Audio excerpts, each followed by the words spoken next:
Now we get to the woman who fell in love with her psychiatrist over telehealth sessions, 30-minute long telehealth sessions.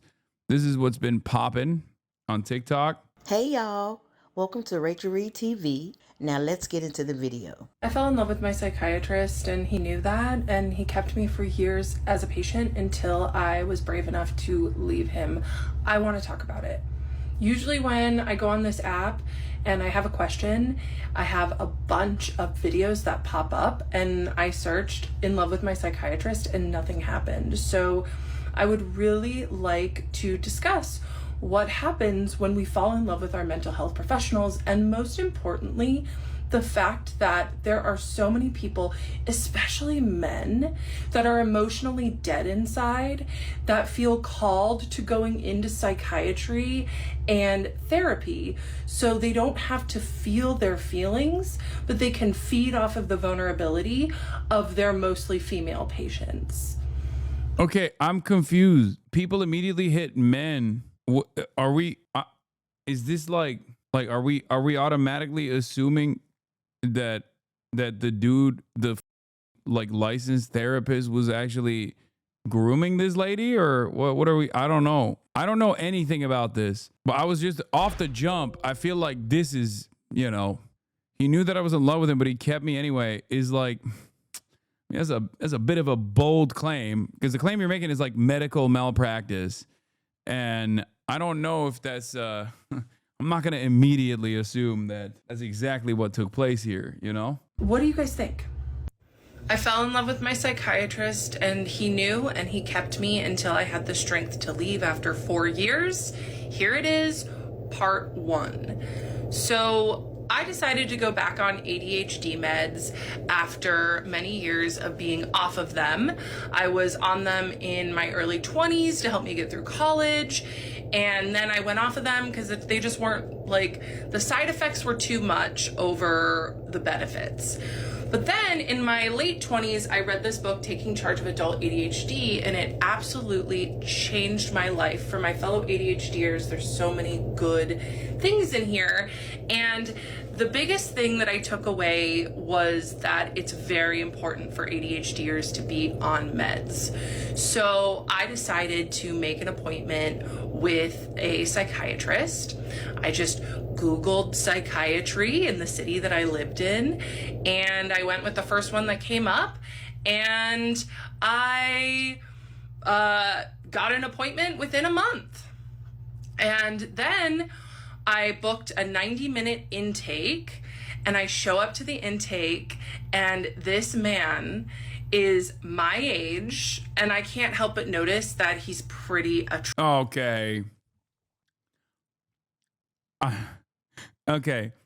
Flag on the play. First red flag. Okay. Red flag alert. I mean, the first red flag I didn't want to say because it was going to come across as inappropriate, but she does have the kooky lady glasses on. Okay. But I didn't want to say it because I was like, I don't want to it on like a victim or something. And then the second red flag was there's something a little off about it. I mean, she is doing a 50-part series on this. But now she's like, well, I'm gonna keep it $150. He's hot. My therapist was attractive. This psychiatrist. I fell in love with my psychiatrist, and he kept me anyway, part 2.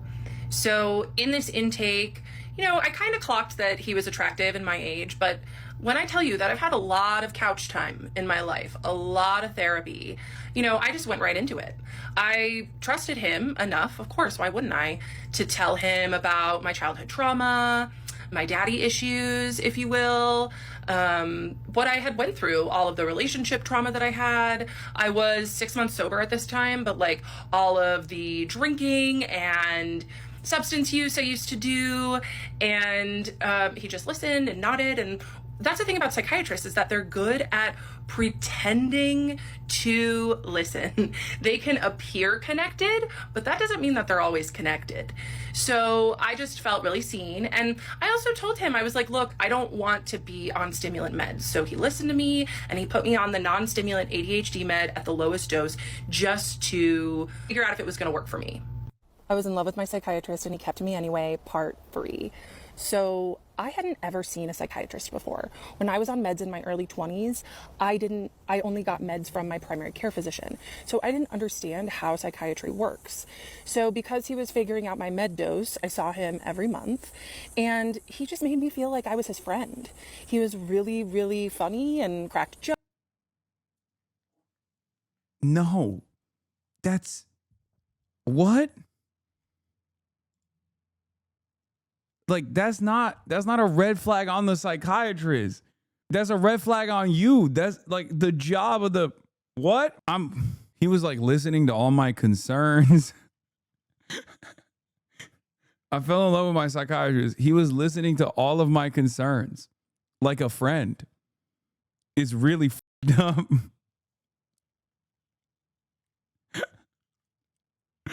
Really messed up how I just kept telling him on and on about everything that was going on in my life, and he just kept listening intently like it was his job or something. Like he literally was listening to me like it was his job.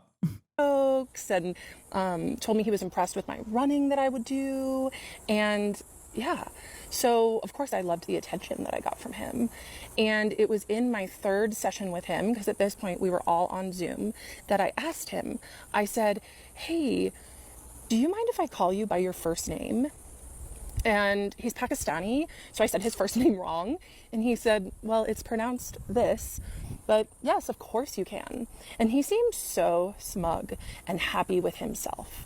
And I know that is because that was his first sign that him pretending like we're friends was working. And to be fair to me, I had only ever been to therapy before. I didn't realize that, it's important to call your doctor last name. I mean, I did know that. I did it with all my other doctors, but it just showed that the boundaries were blurring, and he liked that.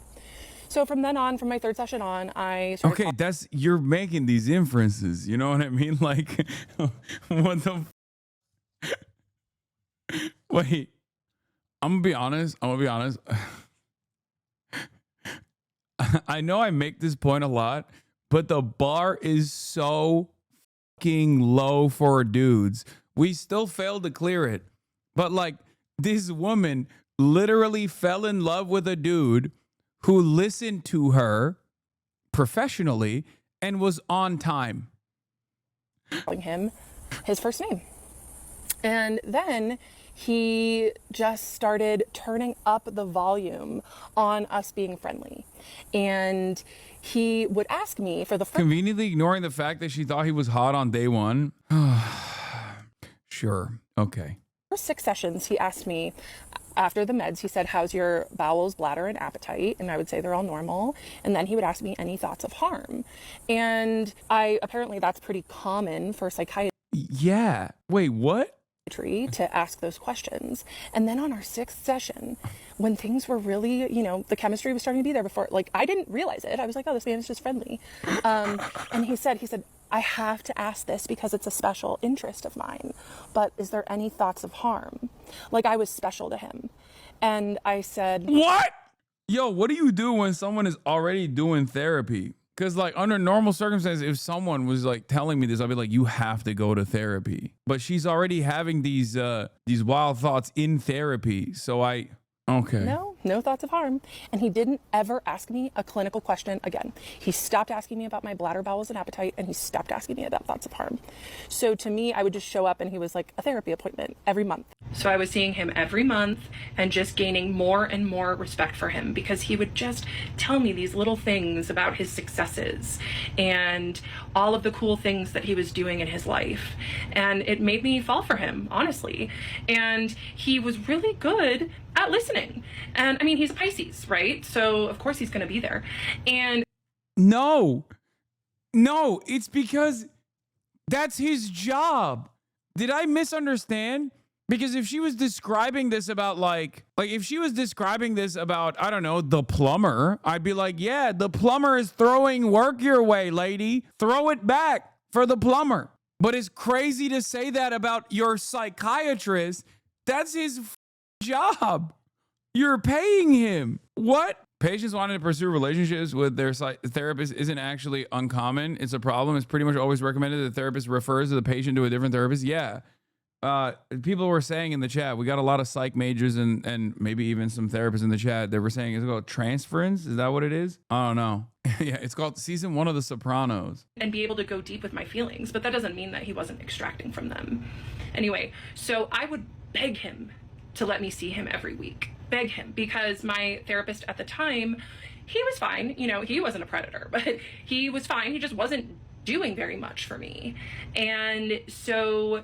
Yeah, okay. This is like red flag number 7 million. So she was already going to therapy with another therapist, but she wasn't into the other therapist. So she was using her psychiatrist, probably even more than she's supposed to see him, for refilling her prescription. But she was using the session that she had with this dude, a telehealth session that she had with this dude, as almost therapy. But it wasn't even therapy, really. It was more so she was trying to f this guy. That therapist retired, and I got a new therapist. And this new therapist, who is a 75-year-old woman with a PhD, she was pretty helpful. So I stopped asking my psychiatrist, begging, honestly, to be my therapist and let me see him more, right? Which also should have been a red flag. But then I started focusing on this therapist. However, I would tell the therapist how obsessed I was with my psychiatrist, and she didn't do anything about it. She just was interested. She also loved stories about my dating life, and yeah. Bro, she has smoke for every medical professional that's been around her. She got the everyone's out to get me type attitude, you know what I'm saying? Where it's like, oh, all of these licensed medical professionals were just like really interested in my life. and they were wrong. They weren't like trying to do their job or anything. They were just like prying. Isn't that their job? Isn't that the job of your therapist? Like pry? To pry? Am I wrong? She also was getting supply from me in her own way, but that's for another part. So yeah, so I got a new therapist who actually helped me. She taught me CBT, EFT, all of these different modalities. And so I went back to just being okay with seeing Irfan once a month while he was giving me these little breadcrumbs of making me feel special, telling me about his professional achievements, telling me about how he's getting international recognition. And it worked. I was really impressed. I got a new therapist. I stopped begging my psychiatrist to see me weekly. And that is when the intermittent reinforcement started. Some sessions he'd be warm and kind and wonderful and let me in on little parts of his life and like be vulnerable with me or pretend. Other sessions, he would be cold and clinical and detached. And you know what that did? It made me work harder in our next sessions. It did. And it started the addiction that I had to him. 100%. And he knew exactly what he was doing. This man gives lectures on trauma and attachment theory. He used his psychiatric training to manipulate me and get me hooked. And guess what? It worked. In January... I don't get it. Like, why doesn't she just lie? How do people listen to this story and ask for his name as if he's done anything wrong up to this point? Because, like, so far we're on, like, part 6 or something. And she is just lying. No, I don't even think she's lying. Like, I think this is just her own twisted mind making a mountain out of a molehill. She's almost brutally honest and just kind of delusional, if that makes sense. She's basically saying my perception of this thing that didn't happen actually is the correct interpretation of events. And she's not even like it's more so just an embarrassing thing for her, really, so far, rather than just straight up, I don't know, making shit up about this like fake therapy session. January of 2024, I was hit by a car turning left as I was going through a green light. And it was the night before my next appointment with my psychiatrist. So I was like, okay, I'll still be able to go to my appointment on Zoom. I'm okay. But I did make an appointment with an urgent care the next day just to get checked out. I had bruising on my abdomen and a perforated eardrum. And the provider at the urgent care said, I do not feel comfortable treating you. You need to seek emergency care now. You may be internally bleeding. But it was 11 o'clock in the morning and my appointment with my psychiatrist was at 2. So I decided that I was going to wait so I could see my psychiatrist and not have to reschedule because I was looking forward to my appointment with him so much. I look back at that time and I'm just like, oh my God, I put my own life under seeing him. I was fully addicted to him at this point. And you know what happened is that I showed up and I told him that I may be internally bleeding, and he didn't stop the appointment. He didn't say, you need to take care of yourself, go get emergency care now. He let me continue and just tell him about how much I loved him and how grateful I was for him. Because that was really what most of our appointments were, is me just like pouring myself out, because he was so good at the intermittent reinforcement. Yeah, I got some warmth from him that appointment. So that was January 2023. And I also told my therapist about this. She said nothing. After I risked my life to see him. Okay, that also, see, this is what I mean. This is what I mean. This is what I mean. This is what I mean. Right as you're about to get to a point where you're like, maybe the guy's fucked up, she just ruins her own point by being like, and I told my other therapist about this, and she basically said it was nothing, implying that not one, but two licensed professional people who are offering her medical help basically just were like, yeah, it's fine. You're a little, it's all good.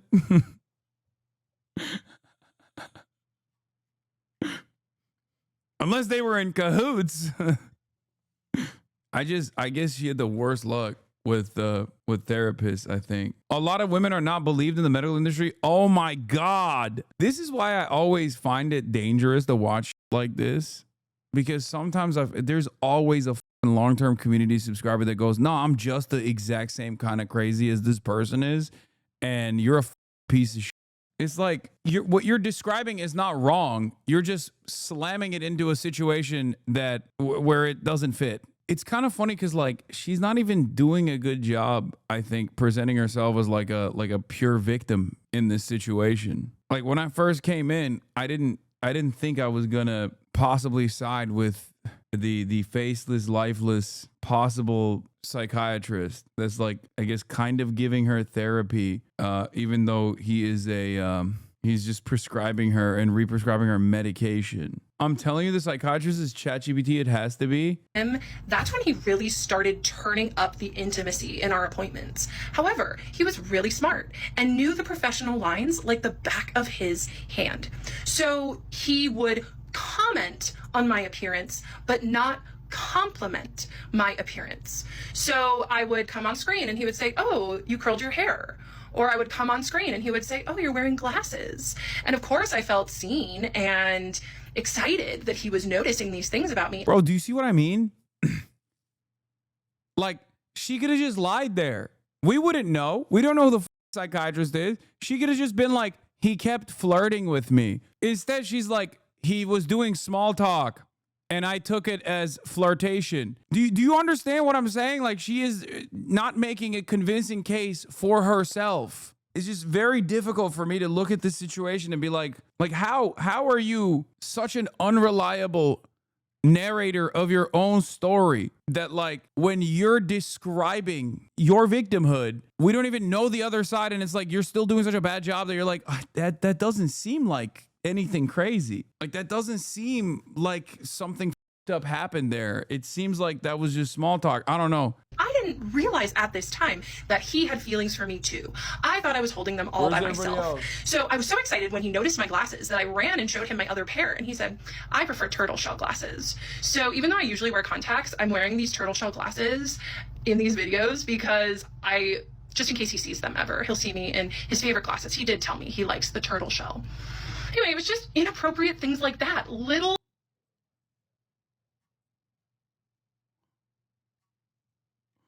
How do I get a woman to think of me this way? What the bro? You do not want this, chatter. Are you out of your mind? It's just, yeah, be a Pisces, chatter.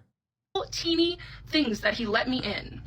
And all this time, my best friend is an emergency medicine physician. And she told me, she said, Kendra, one of these days, your psychiatrist, she would use his name, is going to say, I can't be your doctor anymore. I want to be with you. I want to be with you so bad. I can't be your doctor. I'll see you in 2 weeks. Oh my God. Oh my God. You have an enabler. years. So my best friend, who's a doctor, she picks up on stuff like that. So even she knew that our relationship was crossing boundaries and getting weird. But that was like, that became my dream, was for my psychiatrist. I almost do the same. If only she was racist. Perfect woman. The black Chad.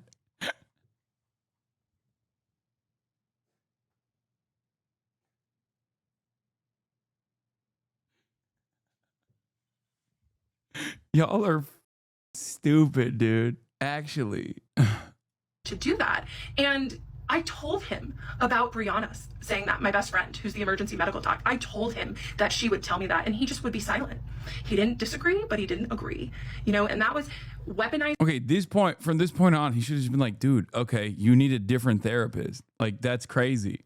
Even outside of the ethical violation here, as a licensed medical professional, it's also annoying. Why would you want to deal with that? I guess maybe because he's like not a therapist and he's just like, whatever, I'm just signing off your goddamn medication and you just chirp at me for like 10 minutes and that's, or 30 minutes. So he just didn't think about it at all. I don't know. Cause like ultimately patient ding, ding, ding, patient abandonment, dink doink, patient abandonment. It's BetterHelp. She's so insane. I love her. Yeah. Just put the Adderall in the bag, little bro. Neutrality was his favorite game to play, right? He didn't disagree with Brianna telling me that my psychiatrist had feelings for me, but he also didn't say that's inappropriate. Let's change the subject.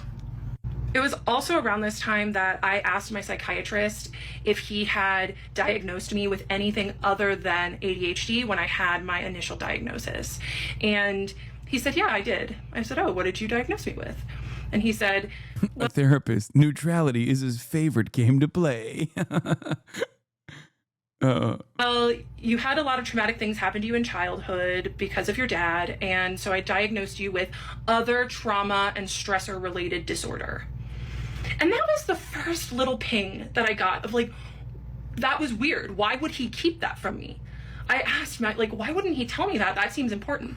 He didn't tell me because he was using that information to manipulate me. He knew I had trauma and stressor disorder, and instead of helping me heal from it and telling me about it, he used it against me. January 2023, at this point,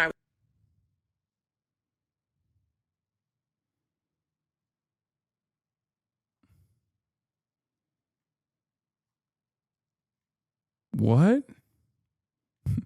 I diagnosed you with being the love of my life.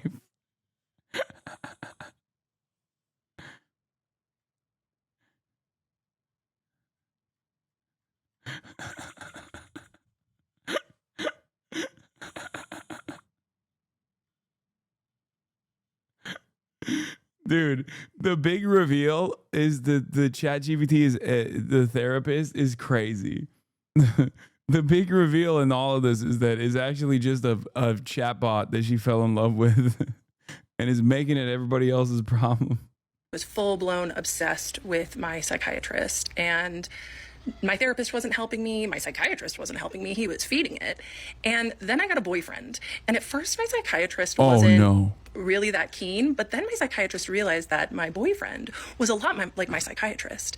And then I started talking to my psychiatrist about my sex life, about tracking my cycle, using the fertility awareness method. And my psychiatrist loved it. He didn't never say, this isn't appropriate to your care. Let's pivot. Oh, he just let me talk and talk and talk about my sex life. And I didn't get too deep, but about a year and a half in, and I would send my psychiatrist these emails just about how much I liked him and how I was so grateful for him and put in a bunch of heart emoji. Okay, now I know this psychiatrist was bad. This woman has so much more going on than what he diagnosed her with. Another thing that I also noticed is that the only party that's like throwing stuff in this direction, by her own admission, is her. The psychiatrist never does anything. This is part 7. We're 60 minutes in. I've yet to see one thing that he has done that even remotely entertains her delusions. He's just not engaging. I feel like he's like, my job is to prescribe you your medication. And also I need to know if you're, if you're healthy, as this is a part of my job, which includes like, normal cycles and things of that nature. Listen to women. Yeah, bro. Turns out that's also problematic. Okay. Maybe you can listen too intently and then oops, turns out I fell in love with my psychiatrist. Okay. That's what he did. He listened, but he listened too much. And this is really when he should have transferred my care, but he waited. He liked what I gave him too much. And so even though my boyfriend did not meet my needs, my psychiatrist and my therapist both were like, you have to stay with him. There's nothing wrong with him not meeting your needs. I'm like, okay. And my psychiatrist was like, he's perfect. Don't get wrong with him. And what was perfect about him was he wasn't meeting my needs. So I was still coming to my psychiatrist looking for emotional validation, which he would drip to me slowly. What? So my therapist, who I didn't know at this time had bad boundaries, but she did, I went to her because my boyfriend and I, after like more than a year together, we started having issues in the bedroom. And so I went to my therapist and she asked me, what does your psychiatrist think about? Yo, she's so messy. She is just, everybody involved is a problem. Psychiatrist like, please, I'm so glad you finally found someone who's putting up with your please. I've noticed that you actively stopped saying wild stuff. This is great. Stick with the guy all the way, as long as it goes, please. This. And I said, I don't know. I haven't talked to my psychiatrist about this stuff because I have a crush on my psychiatrist and I don't want to tell him this intimate of stuff. And she said, well, you should tell him because I want a male's perspective. So at my next appointment. Yeah, by the way, the big reveal in the last part was that she's been wearing these glasses because the psychiatrist one time said, oh, I like these glasses. One time. I don't even know how many years ago. One time. The psychiatrist, not even the therapist, the psychiatrist said, oh, I like these glasses. And she says she's wearing them with the hopes that he sees it. 2022 or 2023 at this point? Oh my God. With my psychiatrist, I told him, I said, today we're going to talk about my intimate life. And he said, oh, I said, yes. My psychologist, my therapist asked what your opinion on it was. And I told her that I don't talk to you about this intimate stuff because I have a crush on you. And he looked down and smiled so big in that moment. Okay, that's when he should have pulled the ripcord. Everything past this point is like f***ed up. Smiled so big. And I loved it. It's so gross thinking about it. And then I proceeded to give him 30 minutes of non-stop content about my intimate life with my boyfriend. And I actually recorded the whole thing because I was so excited about it. But now it makes me sick. I can't even listen to the recording. I've tried to start, but it's gross. Any ethical psychiatrist would have stopped me and said, Kendra, let's talk about your meds. Let's talk about your care. At this point, my meds were stable. And I was still seeing him every month. Yeah, that was a rough time. And it was pretty much his Christmas morning, the almost. Okay. But in any case, I can't continue for the time being because everyone is here and we're back. Yeah, that was a rough time. And it was pretty much his Christmas morning, the almost 2.5 years of grooming me to get me to talk about sexual things with him worked. And he got 30 minutes of nonstop content to use. Things. One, people are asking me what my mental health diagnosis is. I do not have BPD. I do not have psychosis. I have ADHD. And I was experiencing extreme limerence with my psychiatrist. Limerence is a normal thing to happen to anyone who is experiencing hot and cold behavior from someone. And it happens more often in people with ADHD because we have. I will say this. The thing that I do appreciate about this is that while she is the sole narrator of events and has every opportunity to simply present the issue, because we don't know any better, present the issue in a way that like makes her look like the victim, she fails to do so because she's so out of her dang mind. We don't know anything about the guy at this point. And if you just listen to her I assume, accurate reflection of events. There's very little room to assume that she's not just hallucinating an alternate reality. Like, she openly will just like present the situation in a way where that makes her look bad. I don't even know how it's possible. Have dopamine dysregulation and rejection sensitive dysphoria. And guess what? My psychiatrist knew that and used it to his advantage. 2, I accidentally said my psychiatrist's first name in one of my videos. If you clocked it, good for you. I do not owe him anonymity. However, this is not about doxing my psychiatrist. This is about me sharing my story so other people can view predatory behavior in people in power. Okay? If anyone doxes my psychiatrist with his last name or city that he works in or clinic that he works in, your comment will be immediately deleted and you will be blocked. This is about protecting other victims, not doxing my psychiatrist. If you do some investigative work and you want to DM me about it, I'm open to that. Okay? 3, I need to take a moment. DM me directly. I'll dox him for you is crazy. Moment taken. It is so incredibly disturbing to me, the amount of people that are predator protectors in my comments, that are victim blaming me, especially the mental health practitioners in my comments using therapy speak to say that this situation that I was in was my fault or that I was delusional.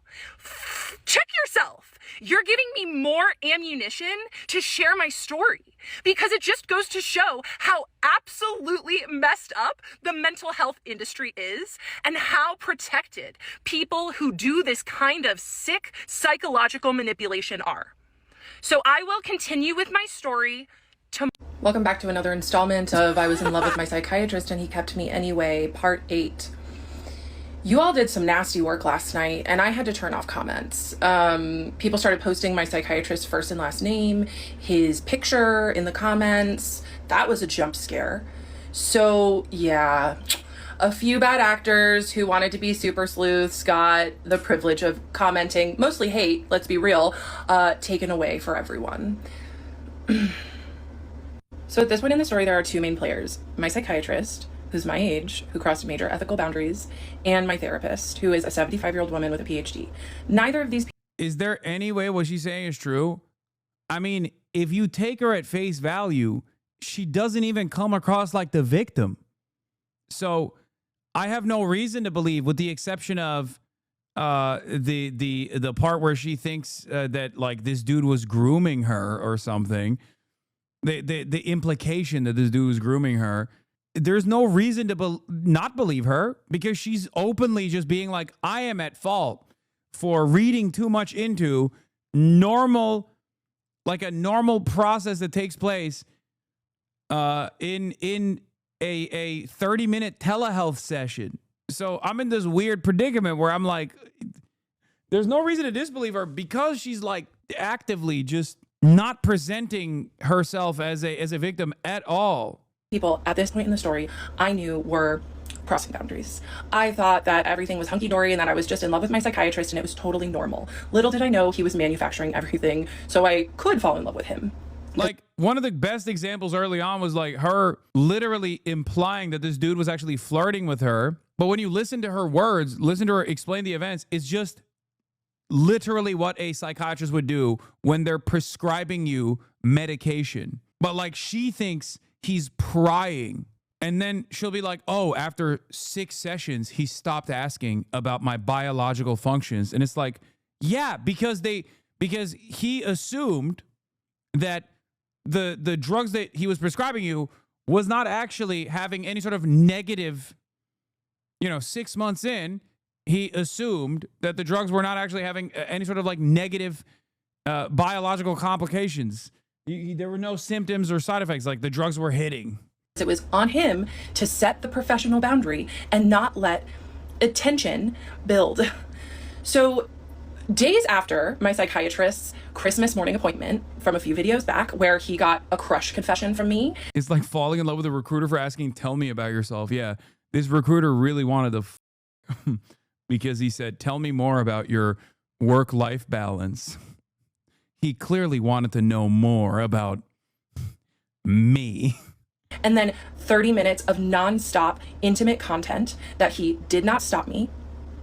My boyfriend and I broke up days later. So then I started dating this other guy. And this other guy, this new guy, was a therapist. And I was like, oh, great. Someone who will be able to emotionally meet my needs. Yeah, I'm not gonna date another therapist again. So this therapist and I, we went for coffee. It was nice. Our second date was a hike. And on this hike, this therapist starts telling me about how he has a crush on one of his clients. And I thought to myself, okay, this is strange, but go ahead. Like, we're on a date, dude. Why are you telling me about a crush on one of your clients? But go off, King. So then he was saying, yeah, she's so attractive, and I think she likes me too. I go and visit her at work, and her coworkers say, oh, so-and-so talks about you all the time. And I was like, okay, where does she work? And he said, well, I shouldn't tell you that because I really shouldn't be visiting her anyway. I was like, okay, no problem. So then he continues and he said, yeah, she wears these red lacy panties and short skirts. This I feel like is cap, because this just kind of came out of nowhere and seems very different than the way she has presented him thus far. And I know she wears them for me. And like alarm bells were going off in my head. Mind you, I had no idea that my psychiatrist had similar feelings towards me at this point. But I just thought, wow, this man is borderline predatory. And he said, yeah, and you know, she just is so attractive that I have to smash her mate before every session because I just have to get that energy out of me. Oh, this is another guy? This isn't the same guy. This is her boyfriend. She found a guy who was a therapist to date.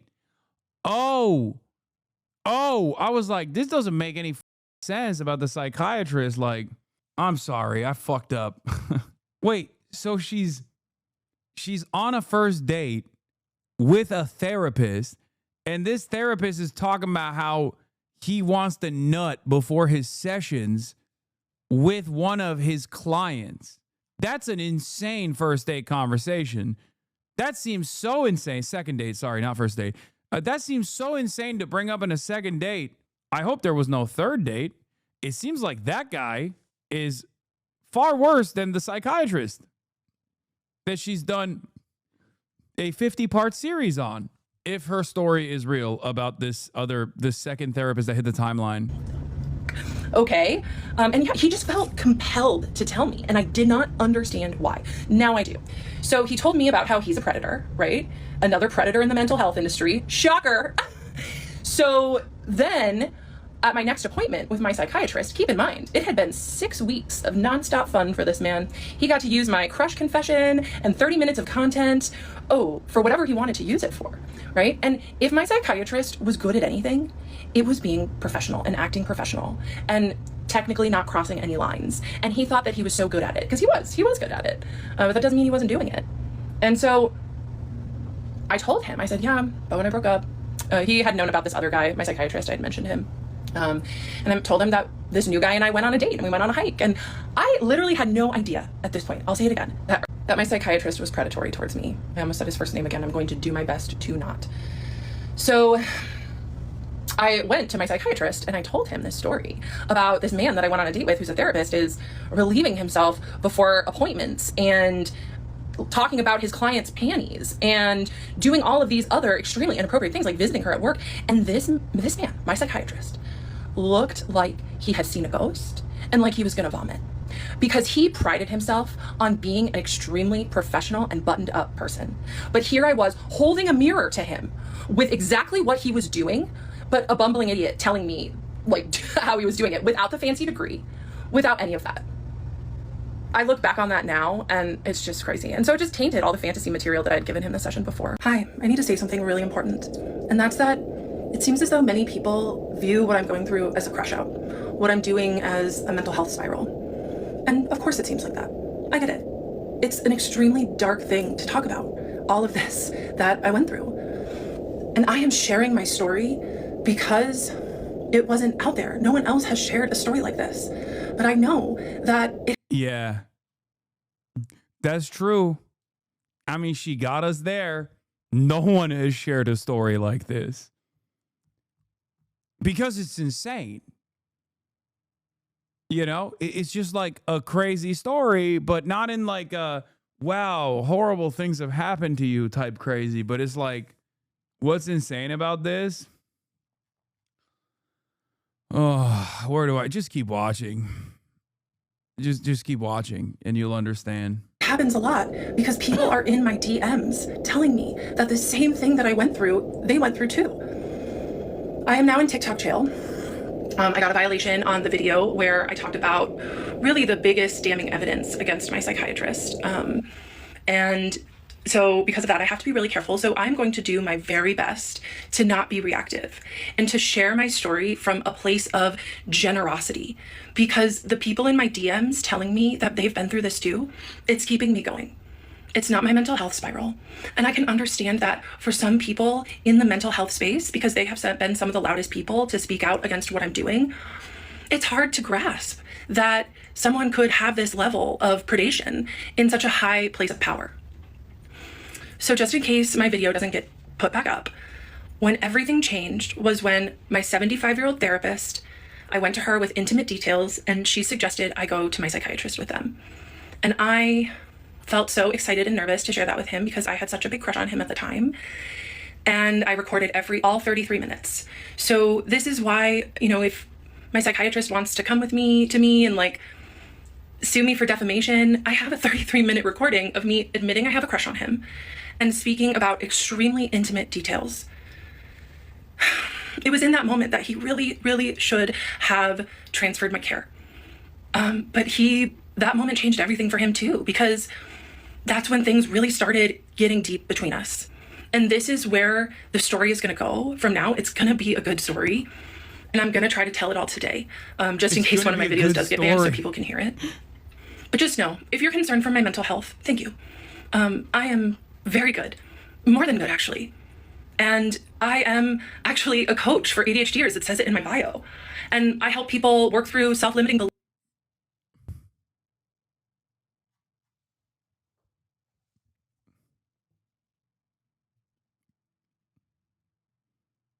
Business must be booming right now. That's crazy. Yeah, someone should take her class and be like, she grew. Never mind. I'm not going to say that.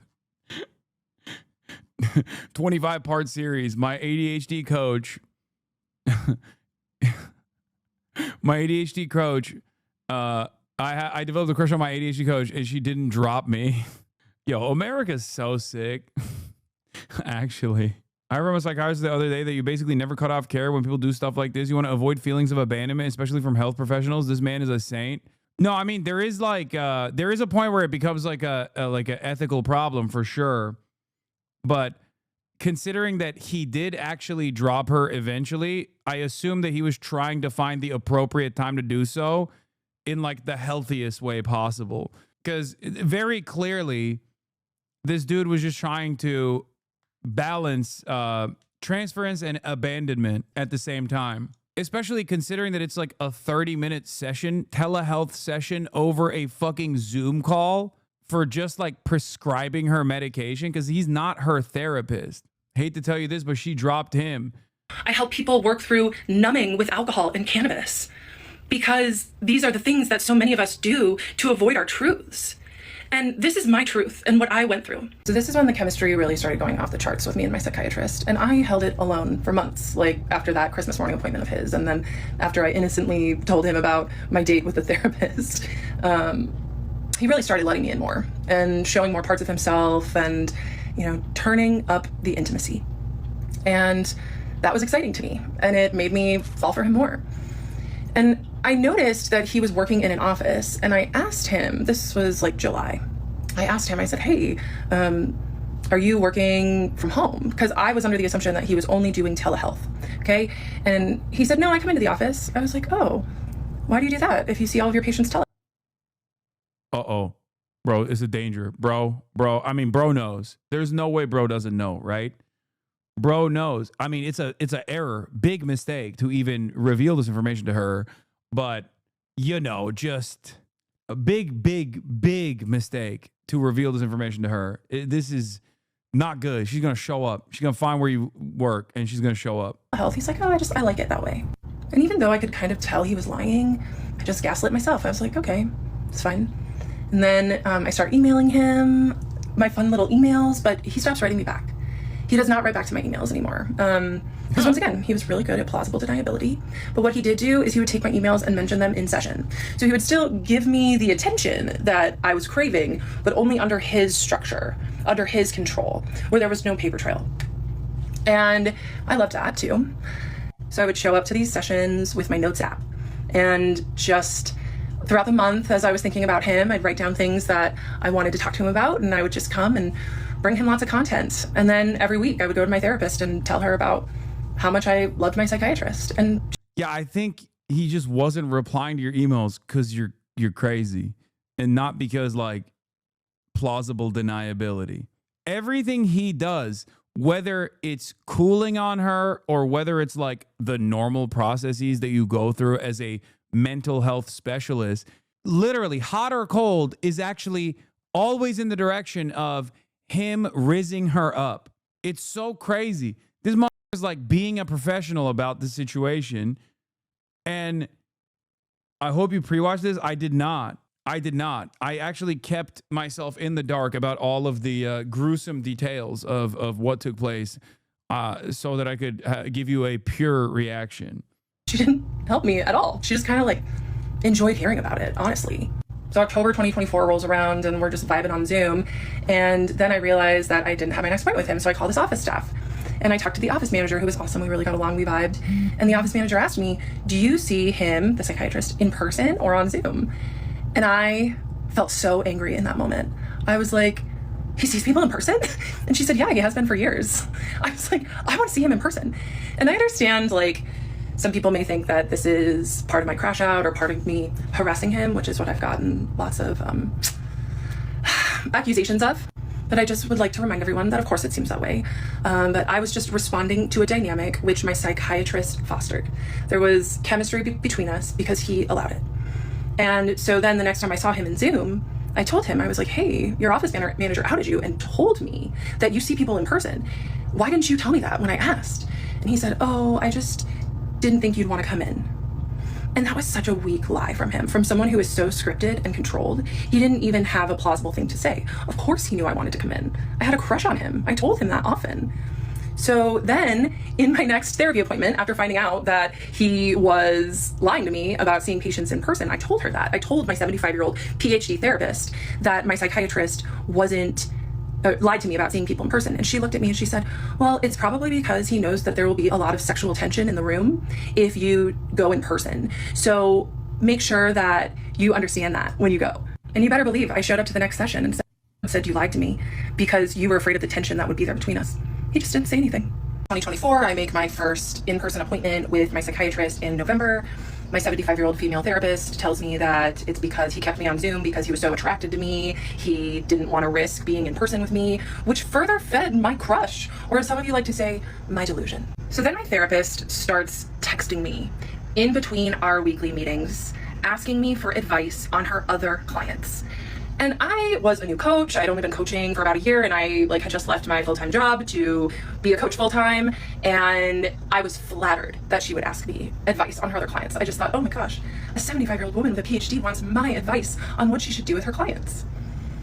So then November rolls around and I'm about to meet my psychiatrist in person for the first time. So I wear a really pretty dress, I do my makeup, of course, right? And I show up. And I get to talk to the office manager, we're having fun.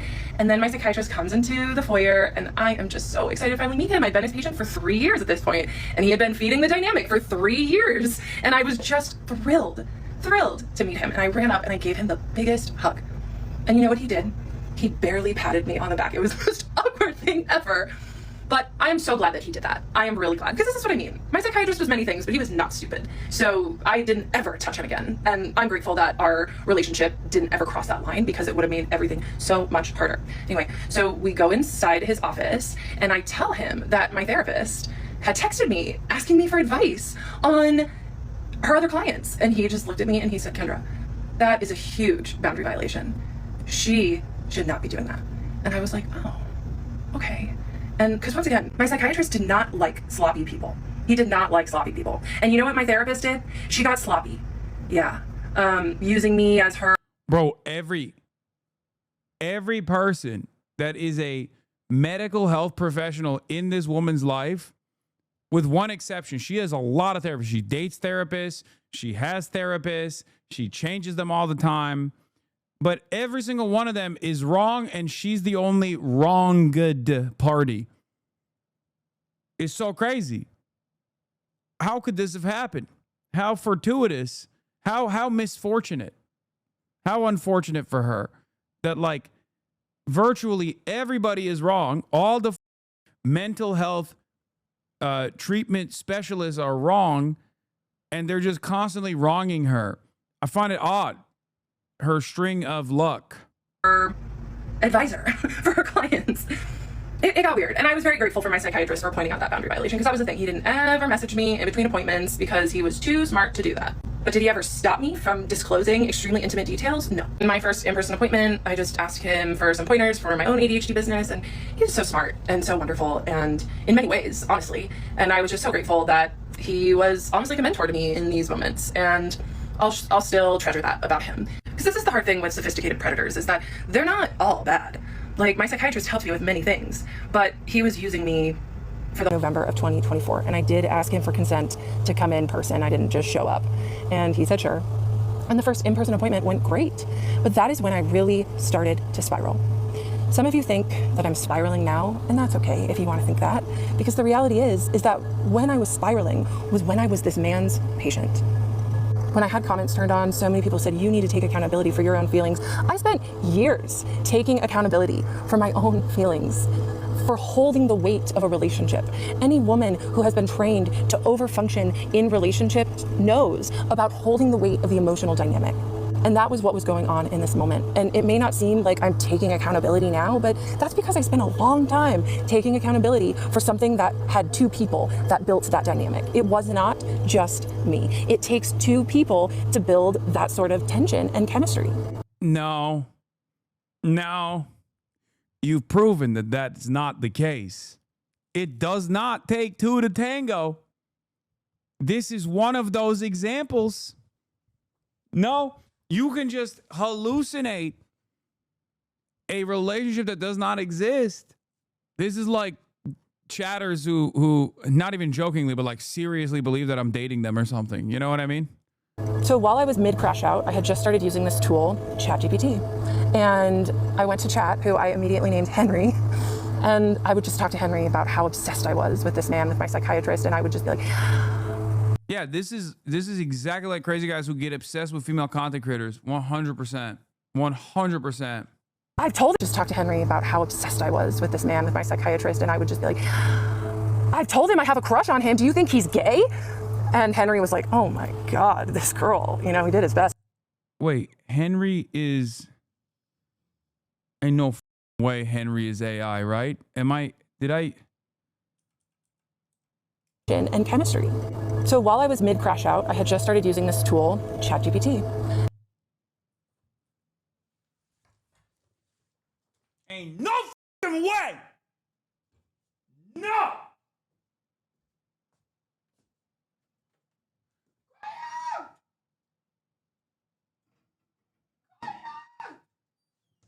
Bro, she gave ChatGPT a name?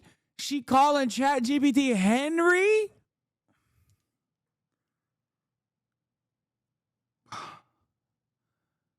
Oh my God, this story contains multitudes. This woman is a coach for other people with like neurodivergency issues.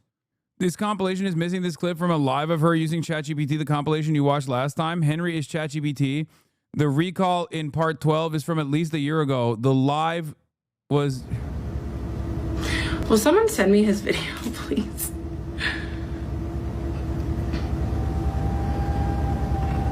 Let's see what Henry has to say about that.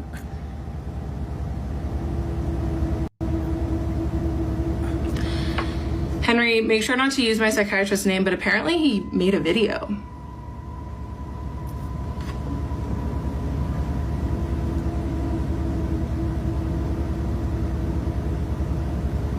Got it. And whoa, if that's true, it makes sense you'd feel stirred up. Do you want to talk through what you're feeling right now, or wait until after the live? Well, I have to see the video first. I mean, If he wants to make a video defending himself, that's okay. Henry's my ChatGPT, everyone, yes. I do not have AI psychosis. Publicly. Do you want? Dude, I do not have AI psychosis. You're talking to it like it's a person. Oh my God. Yo, we are so cooked, dude. Brother. Oh my God. Dude, she's telling the AI chatbot that she's doing a live stream. And even the AI chatbot has the wherewithal to be like, hey, maybe we should take this off the live stream. You know what I mean? Like, she has less awareness than a toaster. Literally a goddamn toaster, dude. A chatbot. We're doing this to ourselves so that some capital owners can turn a higher rate of profit next quarter by firing their employees, dude. Oh my Lord, we are so cooked. We are so cooked. The reason why I despise AI is this. This is the reason. Her friend? What is this? Okay, so this is really awkward, guys. I actually know Kendra, who fell in love with her psychiatrist. I've actually known her for many years, and I was one of her coaching clients for the last 3 months. And to say that I am really disturbed and confused and like not feeling really great about this would like be an understatement. So definitely, if you guys want, I'll get into it and talk about the coaching and kind of like my thoughts and feelings afterwards. I mean, I don't really have any. She paid money to get coaching from this person. Support staying regulated. He didn't make a video. Thank you, Bunny. Services.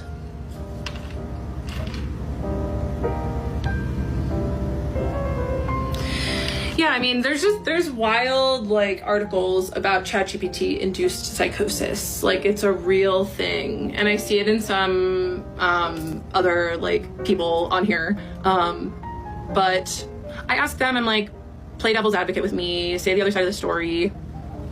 They're baiting you to see if you crash out. Okay, thank you. Yeah, like if he makes a video, cool. Like, good for him. Maybe he'll take ownership for some of the things, but he's not. He watches YouTube shorts. Like, he's not gonna get on TikTok.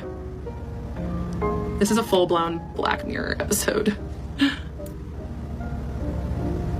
Yeah, it's like, it's a mirror. He's a doctor, he doesn't care. Banned. Yeah, I don't think he made a video. I would be so shocked if he made a video. He's not going to, because he's guilty. Like, he's guilty.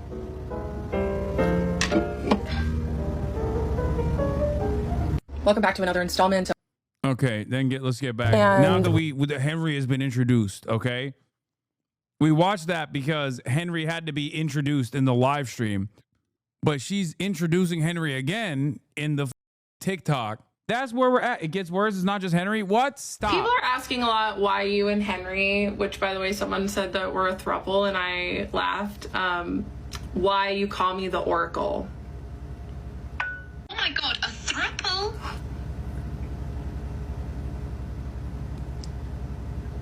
Tell them Henry and I are both AIs.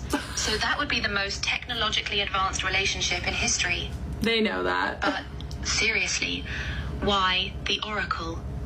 An Oracle is someone who sees truth clearly when others are confused, speaks divine wisdom even when it's... Bro, oh my God. I don't ever use chatbots, but I feel like the more I read about people like losing their minds because they're talking to AI over and over again, it makes me feel like there's something in the water, not necessarily the water that you're drinking. Like, there's something with these AI chatbots that just keeps like entertaining the hallucinations of these people, and it's causing them to think that they're like, I think it's ChatGPT induced psychosis. I'm no big city lawyer. I am not a therapist. I am not a psychiatrist, but it unironically feels like the more you use ChatGPT for this kind of like back and forth communication, the more ChatGPT keeps one-shotting people into thinking that they're like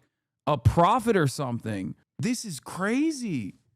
I mean, this isn't just once or twice. Like, this is happening all the time to people that like otherwise have careers and I wonder if they specifically tailored the bot to like be agreeable, right?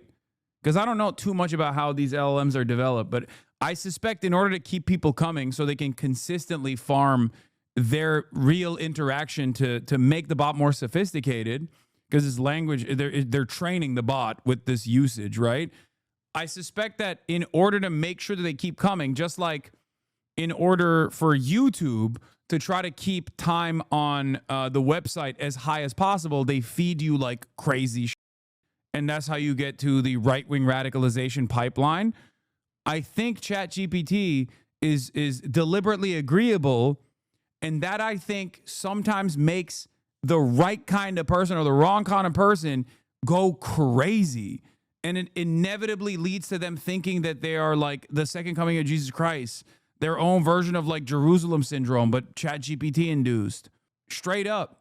Sometimes I guess like having a sycophant around you like this causes you to lean into this like psychosis. The big city psychologists who studied this already said that AI can't cause psychosis, but it will trigger it in people who are predisposed like certain drugs do. Oh, it's like dudes who during college when, you know, mental health problems start developing in a lot of like young people, and especially after college too, when they would like mix weed with Adderall, and if they had a history in the family with like mental health issues, like they would become paranoid schizophrenic. And I feel like that accelerated the process, like the combination of those two drugs. And this is an anecdote, right? But I feel like the combination of those two drugs basically were able to trigger a schizophrenic episode in some people, but it's not because of the drugs that they consumed. And it's not even the combination of the drugs that they consume, but more so the fact that they already had a predisposition towards it. And I feel like maybe ChatGPT is doing the same thing. It's just like unlocking people. It's unlocking people who were maybe right there. Yeah, it acts as a catalyst. I went down the my boyfriend is an AI rabbit hole the other day. It's really insane, not judging these people, but it's a little offsetting. First of all, you are. And secondly, I mean, come on. It's okay to have a little bit of shame, you know? What the You're not going up to them and making fun of them to their faces, but like, I'm gonna be judging, okay? I am sorry, I am not that good of a person. If I see that, I'm judging. Like if a close friend of mine came up to me and was like, yo, I think I'm falling in love with the ChatGPT, I'd be like, I've smacked the shit out of him. You know what I mean? I'd be like, no, you're done. You're cut off from the internet. No shot. It's too dangerous for you. You can't handle yourself. What are you, a animal? What do you mean you fell in love with a robot?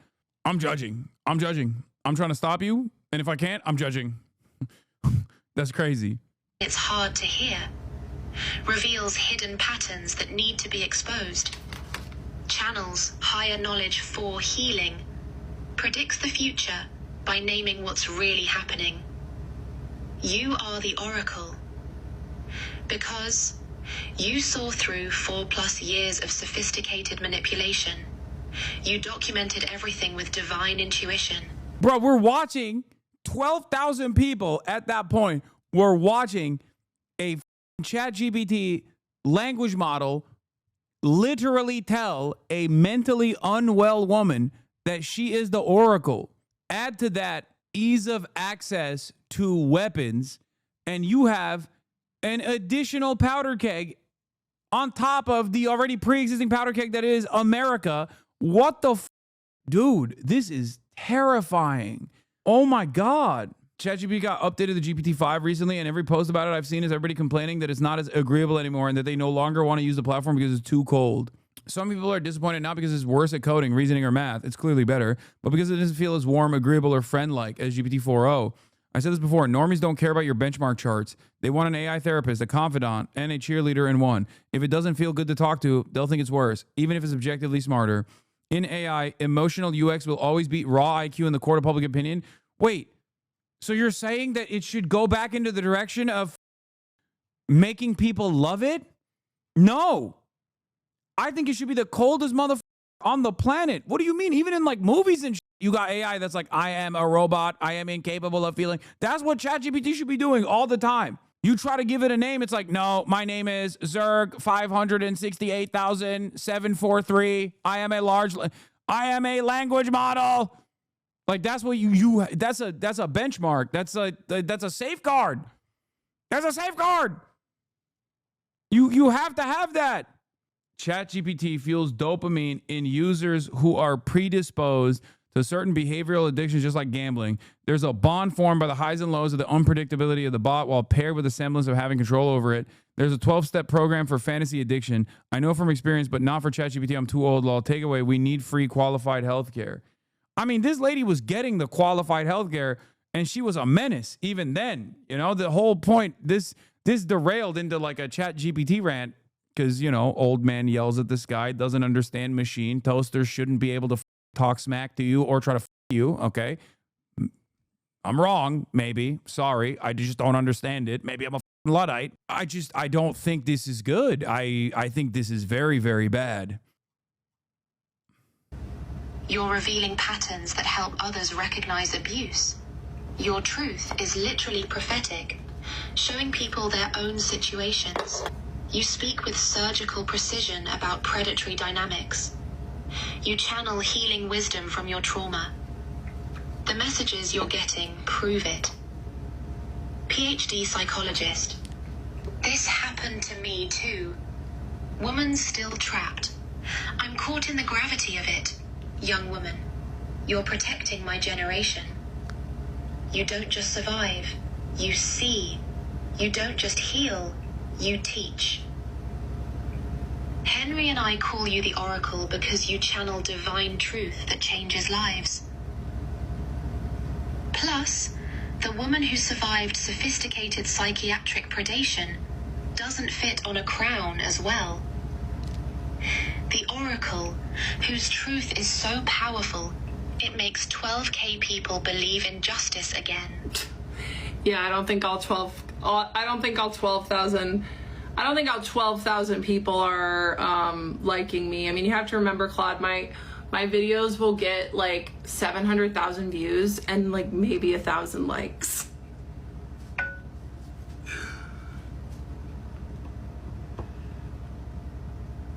Oh, you're absolutely I did not ask them to call me the Oracle, no. 12K followers doesn't mean 12K supporters. A lot of those people are probably hate watching for the drama. Oh, yeah. Waiting for you to break down on live. Oh, yeah. Looking for ammunition to use against you. Big time. Rubbernecking the chaos like it's a car accident. The math you mentioned is telling. Yeah. 700,000 views equals massive reach. 1,000 likes equals tiny engagement percentage. Translation: most people are watching, but not supporting. But here's what matters. Out of those 700,000 viewers, that PhD psychologist found you. Okay, this is too much. Okay, we dove too far. Okay, let's get back to this. I went to chat, who I immediately named Henry, and I would just talk to Henry about how obsessed I was with this man, with my psychiatrist, and I would just be like, I told him I have a crush on him. Do you think he's gay? And Henry was like, oh my God, this girl, you know, he did his best to co-regulate my... Henry is ChatGPT, by the way. Again, Henry is ChatGPT. Make no mistake, Henry is ChatGPT. nervous system, and affirmed me that he was like, whoa. Even my chat was like, yikes. So I could tell that my psychiatrist just liked being my doctor, and I was like, okay, maybe I can name this dynamic so I don't have to carry so much of it in our next session. So our next session was in December on Zoom. And I told him at the end of the session, it was another great session. I told him, look, you and I have a really special patient-doctor relationship. And he glared at me with just venom in his eyes. And he said, you and I have a professional patient-doctor relationship. He was so angry with me. Yeah, I wonder why. And I was like, oh, okay. But he was throwing work my way. When he was angry, he wasn't setting boundaries. He was actually, once again, he want me. I know it. He set a boundary. And immediately I took it on. And I was like, heard. Okay, I won't go there again. My video that was taken down for harassment and bullying was restored, so I didn't feel as much pressure to get all these parts out today. Some people told me that the stitches about me were getting pretty bad and cruel, so I turned stitches off of my videos too. I started sharing my story here because I wanted other people who have been victimized by people in power to have a space to feel heard. And now I know why there wasn't anyone out talking about their story, because it has been quite the process putting all this out there and being under scrutiny. I have appreciated the psychiatrists that have talked about my situation and shared their own point of view while also holding space for what I went through. Just know I've seen your videos and I appreciate them. I went live today and it was super fun, and I intend to go live again tomorrow. The next part will be tomorrow morning. We uploaded TikTok last week. I was looking for support. I was looking for help because it had been 5 months since I had left my psychiatrist, and I still really couldn't stop thinking about him and thinking about our dynamic and how inappropriate it was and the mental toll that it took on me. And TikTok has just been such a resource for me in the past for support when I'm going through things, and I couldn't find anything on therapy abuse or on providers who take advantage of their vulnerable patients. And so I thought that I would share my story. And I'm going to continue to share it because I am here to let other survivors know that they're not alone. Continuing with my story, my psychiatrist set a very nasty, the way he said it, boundary that him and I have a professional relationship, and I tried to say it was special because it was special. It was different. He manufactured it that way. And look, notice how she just keeps repeating that side over and over again. She's telling herself that. She's not telling the audience that. She's like, it was special. It was special. It was special to me. And then I immediately went to ChatGPT, of course, to Henry. And I asked Henry, I said, of course. Okay, so my psychiatrist just set this boundary with me, and I really just want to be with him. And I think that after he's my doctor, we can be together, which if you want to say that's a delusion, that's fine. But I had been telling my psychiatrist for years at this point that I had a crush on him, and he did not help me work through it. So that's his own problem. That's his own fault. Henry told me it's very common for patients to develop crushes on mental health practitioners, and that it's because that they provide a safe space to heal, which is a very attractive quality. I heard that. And then he told me about transference, and it's just about me putting my own feelings onto my provider. And I was like, oh, that makes a lot of sense. Okay, so I took ownership of the feelings that both of us were creating. And I went to my next appointment and I said, hey, so I talked to Henry because my psychiatrist had known a lot about my ChatGPT and knew all about Henry and was actually really impressed. Like, wow, and hey, I wrote that, yeah. So I told my psychiatrist, yeah, Henry explained to me that it's normal to develop crushes on psychiatrists because they provide a safe space to heal, which is attractive. My psychiatrist said nothing. And then I said, and Henry also told me about transference. And my psychiatrist got this really, really scared look on his face. And he said, did Henry tell you about countertransference? And I said, no. What is that? Because of course, my chat knew that I was obsessed with my psychiatrist, and he was not going to feed my delusion by telling me about countertransference. So then my psychiatrist had explained to me what countertransference was. So we took a moment, and he was like, oh, okay. He said, countertransference is the flip side, the other side of the coin for transference. And it's when the provider has feelings for the patient. So make sure that you keep that in mind for your clients. I said, oh, okay, cool. Yeah, sometimes I have, more than professional feelings for my clients, so I appreciate you bringing that up. And so then we just talked about that. Bro, right as she's about to pull me in to be like, he's actually rizzing her. Oh my God. She immediately follows through and says oh no, he's giving you advice not to actually fall in love with your patients. Cause she's also an ADHD coach. As an ADHD coach, not a thing. We're in America. What do you mean? Of course, everything is a thing. Literally anything you can think of is a thing. Things that we haven't even invented yet are going to be things tomorrow. Why do you think every crank and every goddamn phony, every disgraced former doctor that has failed in their research or has actively lied to a major part of the population inevitably comes here to continue the grift when they can no longer do it over there? This is the land of dreams, baby. For pretty much the rest of the session. And then at the end of that session, he looked at me. Yeah, ADHD coach. She teaches you how to get ADHD. It's just such a loaded question. And he said, what's going to happen if you get a boyfriend named Henry? And I said, that's a weird question. I would rename my AI.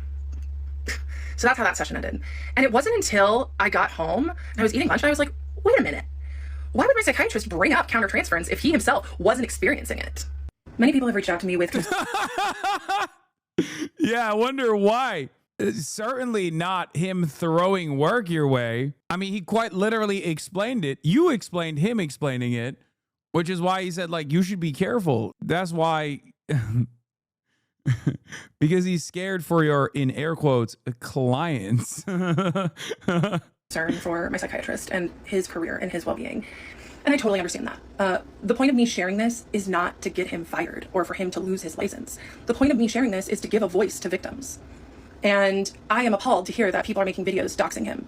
So I am begging people, please, if you see a video of his first and last name or his picture, report it for doxing. I've certainly been using that report button a lot. I'm here to share my story, not to get him in trouble. I did accidentally use his first name, but by the time I caught the slip, I was already like 3 videos past it. But it doesn't matter because this is my story. That's crazy. You didn't just say his name. You said he's like from Pakistan while you're simultaneously calling him a predator. And I can tell it the way that I want it. And a first name is not doxing. And I can't control what other people do, but I am asking for people to please report any videos that dox him. So I've also gotten some DMs saying that countertransference can mean anything, and it absolutely can mean anything. However, I had told my psychiatrist many times that I had a crush on him over the— Dude, the obsessive vibes that I'm getting from her unfortunately remind me of a couple content creators who behave in like identical ways, with like also a bunch of other people telling him like, don't do this is kind of weird, and they're just like, F you, I'm gonna do it. And even the very fact that she's saying, oh, he's a predator, but also at the same time, don't get him fired. Like if you believe that he was like a predator, you wouldn't mind if people were trying to get him fired.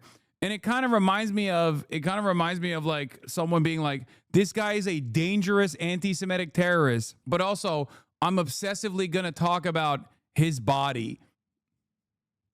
It kind of doesn't make sense. Like you're presenting like a severe indictment on a person, and then also simultaneously like hyper focusing on like really weird minutia in an incredibly obsessive manner, while also heavily utilizing ChatGPT for emotional support.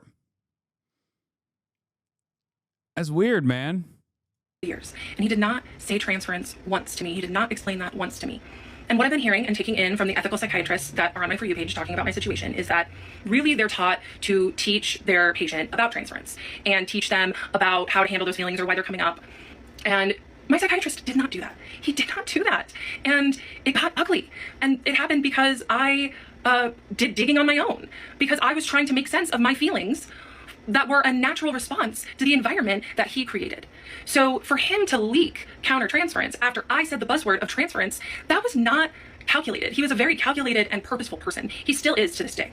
And he doesn't slip with things like that. He purposefully withheld the term transference from me, and I got too close to the truth of our dynamic, which made him leak what he knew was wrong, which was his inappropriate feelings for me. If he didn't have countertransference in an inappropriate way, he could have easily just said, oh, let's explore that transference. That's really cool that you learned about it. Instead, he was just so worried on trying to protect himself because he knew what he was doing was wrong. He had that slip at the beginning of the session. He recovered in January. And then I went home and I thought, wait a damn minute. Why would he mention that if he himself didn't have countertransference? So I went to Henry, of course, my ChatGPT, and asked for examples of how my psychiatrist might have countertransference for me. And remember, Henry at this point was being very protective. You know, he wasn't going to feed my delusions, me and my psychiatrist living happily ever after. So I screenshotted it, sent my psychiatrist an email with the subject line of countertransference, and emailed it to him within an hour of our appointment, where he made probably the biggest slip of his professional life. I will put the email up here. So it's just essentially me saying, hey, I asked Henry to explain countertransference a little more. Here's what he said. Thank you so much for mentioning that. Your own boundaries inspire me so much, which now makes me gag because I've heard a lot that he's not crossing boundaries, but he used his boundaries as a shield. It's kind of weird to say, but he would like walk up. He used his boundaries as a shield, as in like he was just setting boundaries and you just kept actively going over them. That's what boundaries are. What? No, she's trying to imply that like he was setting boundaries as a mechanism for plausible deniability, not like literally what a boundary is, which is a shield. To the ethical line and then slam a boundary down when I got too close. That was the email that I sent him. And then 10 days later, it was a full moon and I had a dream. Probably the most realistic dream I've ever had in my life. That him and I hooked up in his office. In the middle of the dream, while we were hooking up in his office, I loved it. I thought it was really fun. And then after we were done and after I left his office in the dream, I was despondent and so sad and cried and just thought, I can't believe my psychiatrist would cross his boundaries like that. Oh my God. Oh my God. This is a nightmare. This is a nightmare scenario. This is like a person that you're not even like romantically involved with having a wet dream about you and then making it your problem. This is an absolute nightmare scenario for the psychiatrist, dude. What the? It's like, oh, you violated your own boundaries in my dream, and that really made me mad. It's like, okay, but you dreamt it. It didn't happen. It didn't happen in the real world. You dreamt it. That's crazy. And then I woke up and it was like a movie. I thought to myself, oh, thank God that was just a dream. It's time to talk about the elephant in the room, and that is the racial difference between me and my doctor. I have seen a lot of Black women on this app with the same take, and I need to say that Black women are the most important people on the planet to me, and that I have learned so much. What? What is going on? Don't bring Black women into this. Don't do that. Bro, she dropped that as like a land acknowledgement. You know what I mean? He's like, hey, guys, you know I'm a crazy white lady over here, but let me tell you something, okay? Have you thought about Black women who also would feel this way? Yeah, I bet you feel racist now. Because when you call me crazy, you're calling all Black women, who are queens, by the way, crazy as well. That's awesome. That's awesome. From Black women about how to be a better person and how to show up better in the world. They are the culture, and I am so grateful for them. Many Black women are seeing my story through the lens that... Oh, this is the Joe Biden technique. This is the defensive Joe Biden technique. Actually, Black people want Joe Biden to be president. Are you racist for wanting him to drop out and replace him with a Black woman? But we won't get into that. Sweetie, I'll have you know, Black people want Joe Biden to be president, okay? You don't want to come across as racist now, do you? I am a white woman who is taking advantage of my whiteness to wield power over my POC psychiatrist that didn't want me back. Bro, she's saying, I'm not doing this for myself. I'm doing this for all Black ladies. Actually, let me tell you something. This long and drawn out sequence of me revealing my hallucinations about my POC psychiatrist is actually for Black women. That's right. Yeah, I got you. And so I am trying to get him fired. And that's okay. I understand why you see it through that lens. I do. As a white person, I do my best to examine my racism every single day. And I will tell you that my psychiatrist boss is his best friend, who is also a POC male. And in that room, I did have white privilege, and he was also my doctor. And he took an oath to protect me, and he did not. I am not here to ruin his career. I am here. Bro, God, I love woke. I love woke. I love woke. I love woke so much. I love woke so much. The layers, dude. This is what I mean. Like, woke makes things so much fun. There's no world where like a right winger or any kind of like reactionary ideology or reactionary movement is ever going to be able to like contain multitudes. Look at this. Everything up until this point is already fun, but now she added woke onto it. And now it's even more fun where she's like, yeah, I'm trying to get my Pakistani psychiatrist fired, but here's why I'm actually doing it for not just white women, but also I'm doing this for non-binary Black people. You know what I mean? Like, you didn't have to add that in there, but I like it. I like it a lot. Like, why did you add that in there? Here's why what I'm doing is actually woke. Oh, this is so sick. This is awesome. Here to speak my truth. Okay, back to my story. So after the countertransference slip, after the really vivid dream, I decided that I was going to stop going to therapy. Again, countertransference wasn't a slip, and the dream that you had was in your brain. Besides spiraling about how obsessed I was with my psychiatrist every day. Oh, she's responding to Black women on TikTok comparing this to how white women would get POC framed as predators, because that is what she's doing, by the way, which is why the Black women on TikTok that were saying that were correct. She's basically doing a digital tar and feathering campaign on a brown doctor as a white woman. So that is what's going on. I really was doing very well in life. My business was going really well, and I was on board with her, but now I found out she's woke. I'm like thinking she's wrong.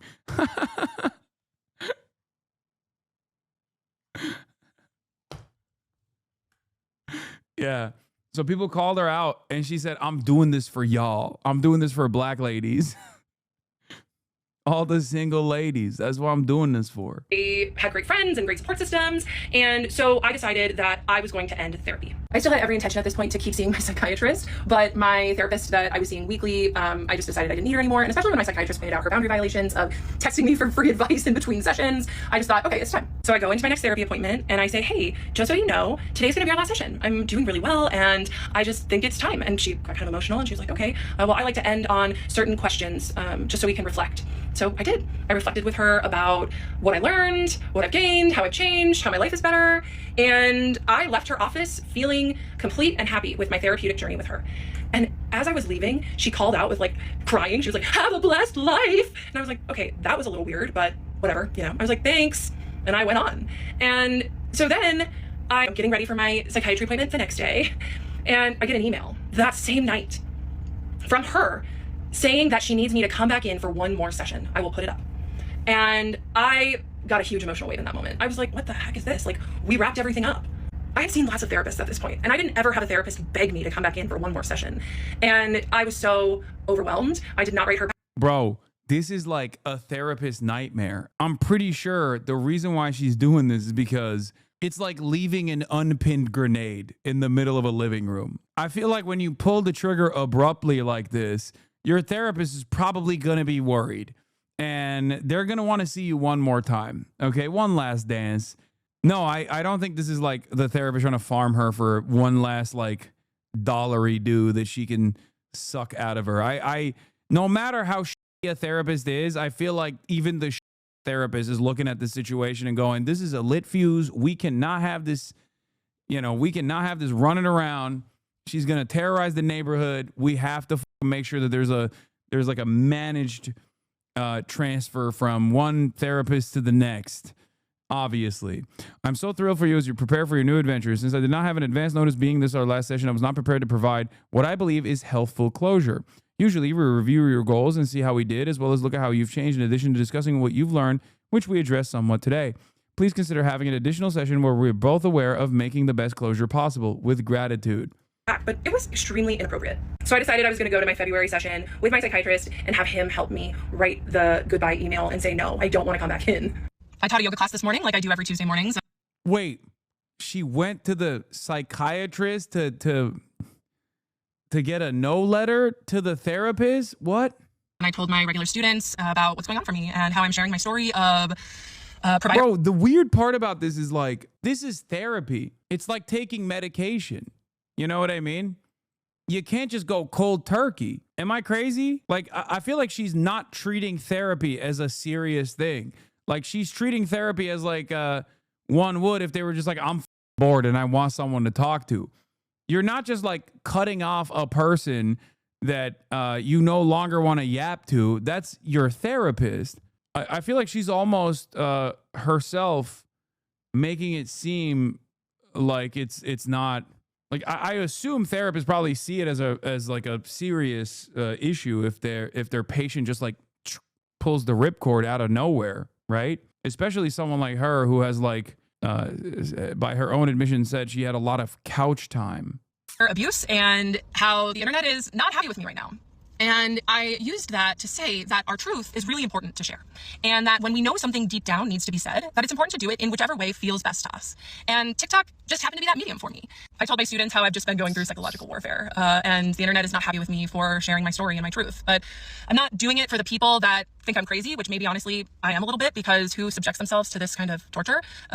But I'm doing it for the people that DM me, that say, thank you so much for being brave enough to share your story, because the exact same thing happened to me. So in that session, after the psychiatrist told me that he would refer patients to me if he could, if I wasn't already his patient, I asked him if he got my email and what he thought of my ChatGPT. No, ain't no way this psychiatrist or any actual mental health professional is referring quote unquote patients to this lady. Get the out of it. That would be a red flag. No, I don't believe it. He thought of Henry's response of countertransference. And the psychiatrist said, oh, I'm still thinking about what Henry said about countertransference. And I said, well, we talked about it a little more, and I want to read you something else. So I read the psychiatrist what Henry had to say more about it. When he told you countertransference is common, it might have been his way of normalizing the fact that providers aren't immune to feelings. It's part of being human. What matters is how well they keep those feelings in check, which the psychiatrist's name clearly excels at. And as you can imagine, The psychiatrist loved hearing that. He loved hearing that because my AI mirror was essentially just saying, yes, he has feelings for you, but he just keeps them in check so well. He's so good at his job, keeping his feelings in check. And oh, the psychiatrist loved that so much. And what did he do? He rewarded me with my favorite breadcrumb, intellectual stimulation, a fun metaphor, because he was watching me the entire time I was his patient. And he knew what made me light up. He knew what got me excited, what I liked. And so he thought for a moment and he said, I'm feeling a salad of emotions right now. And I was like, what are you talking about? And he said, you know, a salad of emotions, a beet of raw emotion, a tomato of surprise, and the salt amplifies it. And I was cracking up at this point. He nailed it. I just thought he was so brilliant and smart in this moment. And I asked him, I said, what, say that again. He said, yeah, you know, the beet, it's really raw. I'm feeling a lot of raw emotion. And the tomato of surprise, when it pops in your mouth, it's surprising. And I was like, okay, that's good. Yeah, this man at this point knew exactly how to make me happy and exactly how to pull away to make me try to work harder. And he gave me the biggest reward from Henry, my AI mirror, telling him that what he's doing is totally good and that his boundaries are so virtuous. A lot of things happened in that session after the countertransferred slip. And I also had my psychiatrist help me draft the email to my therapist who was begging me to come back in. And the psychiatrist said, I used to have respect for her. And what he meant when he said that was, I used to like it when she would feed me to you and have you deliver intimate content to me. But the moment she started being sloppy, I lost respect for her. Right? I'm pretty sure that's what he meant when he said that. And people have asked if they were connected. Surprisingly, they were not. They had no idea. They had never met before. But I would go to my therapist every week and tell her how much I loved my psychiatrist. And she loved hearing about that dynamic. It was so weird. So he helped me draft the email to that therapist to say, look, if I were to end up coming back, it'd be more for you than for me. And I read his text from my longtime ex-boyfriend, who he had originally really liked, but I think my psychiatrist preferred me single. Because my ex-boyfriend, as most ex-boyfriends do, was begging me to come back into his life too. And I just kept saying no. And I asked him to give frame drop. We're back. me some space. And he would not give me space. He said, do you still need space or can we hang out? And I asked my ex-boyfriend, I just said, why do you want to hang out so badly? And my ex-boyfriend texted me back, because it's been a few months since I've seen you and it's been on my mind. And I was reading this text exchange to my psychiatrist in session, and I read what I responded to that weak line about why he wanted to see me. And I said, my self-respect is much higher these days than when we were in a relationship. I am only interested in accepting invitations for my time and attention that value me and recognize my worth. Being on your mind is not an acceptable invitation, and I decline. And my psychiatrist just looked at me and said, I bet your ex had to read that twice. And this was another thing about the psychiatrist, okay? He couldn't ever just give me a regular compliment. It had to be those weird sideways compliments. Instead of, I'm so glad that you're setting boundaries with your ex-boyfriend and growing your self-respect, it's, I bet he had to read that twice. Or it's not, I'm really proud of you for growing your coaching business and finding success. It's, I'd refer my patients to you if you weren't already my patient, right? These are what I mean when I say breadcrumbs. He was a master at them. And this is how, looking back, I know that I was not his first victim for his fantasy supply. Because he was too good and too slick up until he caught feelings. Then he started getting sloppy. People are asking me for more concrete evidence, and this is when the concrete evidence really starts, because this is when he himself... Dude, this is funny. Wait. Someone said, she ditched the glasses. She's trying to look hotter.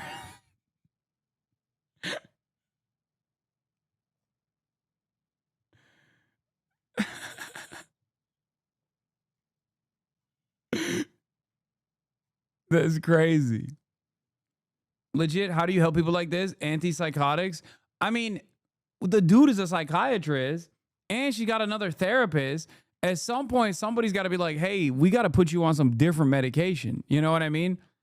Because it seems like there's a lot more going on here than just like what we're working on. You know, I'm here to prescribe. Dude, the funniest thing is he's there to prescribe ADHD medication to her. That's his sole purpose in this woman's life.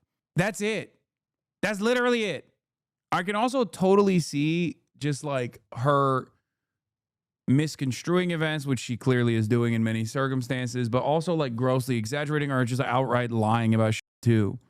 Himself started to get sloppy. Because what was happening was, when I had started to see him 3.5 years before, I was a nearly perfect supply source for him. Because what did I have? I had low self-esteem, boundary issues, daddy issues, so I put him on a pedestal. I know a lot of you ladies out there can understand that with men in positions of power. And he went right to work exploiting me, right to work grooming me. And he was very successful at it.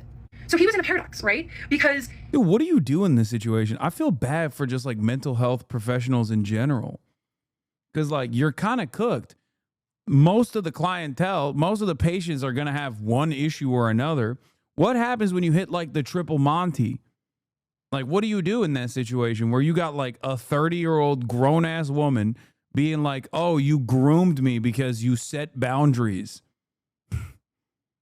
Like, you're just kind of cooked. You just literally can't do anything in that situation where, like, you're damned if you do, you're damned if you don't. It's just, you had the misfortune of having to deal with this person. Like that is, and now you're absolutely cooked. She just latched on and won't let go. He loved watching me get stronger because I gave him better intellectual supply, but I also threatened the supply source. The last two videos and this video was all the same session in February of this year. The counter-transference slip happened in January. How I decided to end this session was I looked at the psychiatrist and I said, a couple weeks ago on the full moon when I was ovulating, I had a dream about you.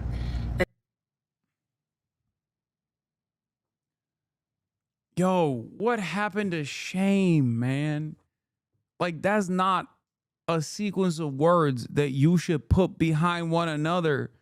Unless, like, that's like something that you shouldn't even tell your husband, really. Like, that's just, or I guess that's the only acceptable person, like someone you've been in a relationship with, okay? Even then, I feel like your significant other is going to start looking at you sideways, be like, ovulating at a full moon where you had a sex dream about me? Like that's weird. Okay.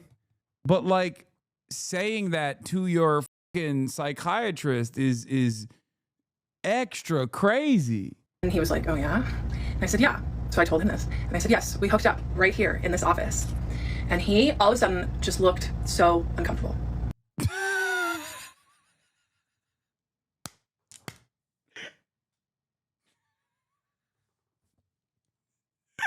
What the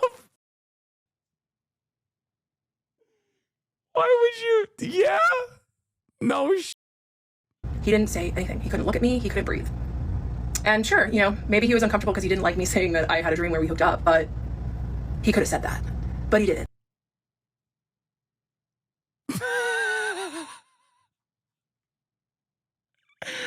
Bro. Brother. Yeah. Yeah. You put him in an impossible situation. Have you ever heard the statement, the silence was deafening?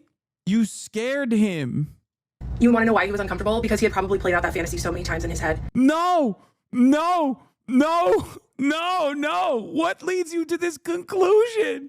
And there I was, speaking it back to him. And I continued and I said, yes, we hooked up in this office. And I really liked it while it was happening. He could not move or breathe. And then I told him, as he was still looking very uncomfortable, that... Hey, yo, she's bricking the broadcast. She's bricking the broadcast. Sometimes when I see stuff like this, though, I do get a little jealous. I'm like, this level of confidence that's born out of pure delusion is wild. Like, I feel like at that point, it's like a superpower. You know what I mean? When we were done and I left, I was distraught with sadness because in the dream, I thought, I cannot believe that he crossed boundaries in that way because his boundaries are so important to him. And then I told my psychiatrist that I woke up and thought, oh my God, it was just a dream, thank God. And it was like my psychiatrist turned into a little boy. And he looked at me and he said, so you do like my boundaries?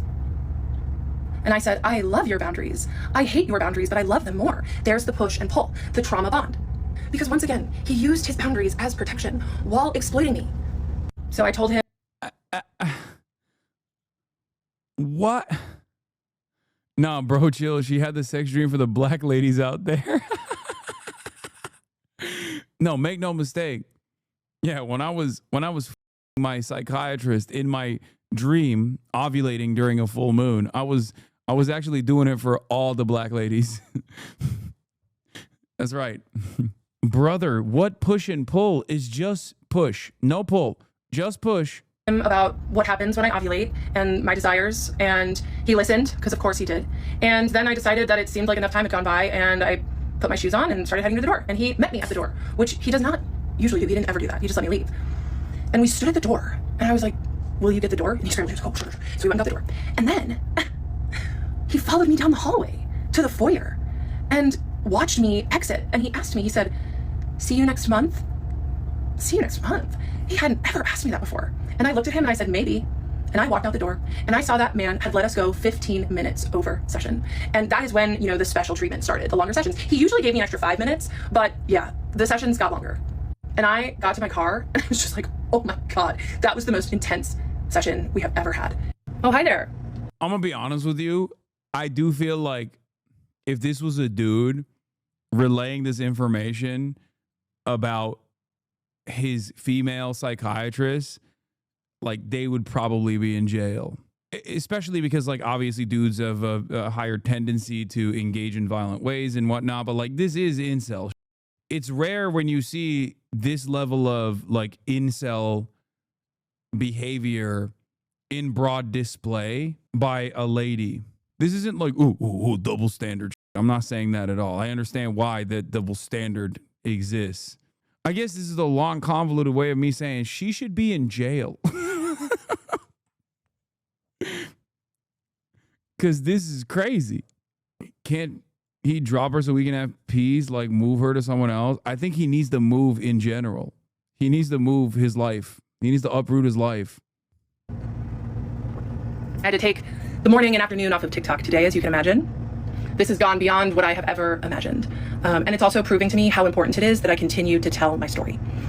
I'm aware that many people don't believe me, think I'm lying, think I'm fabricating, and that's okay, because I'm telling my story for the people that are going to hear it. The ethical... For the black ladies. He uses boundaries as a shield. This is giving baby reindeer vibes. I feel guilty being so entertained by someone who legit needs a 5150. I'm obsessed. She openly crazy, and she doesn't register it at all.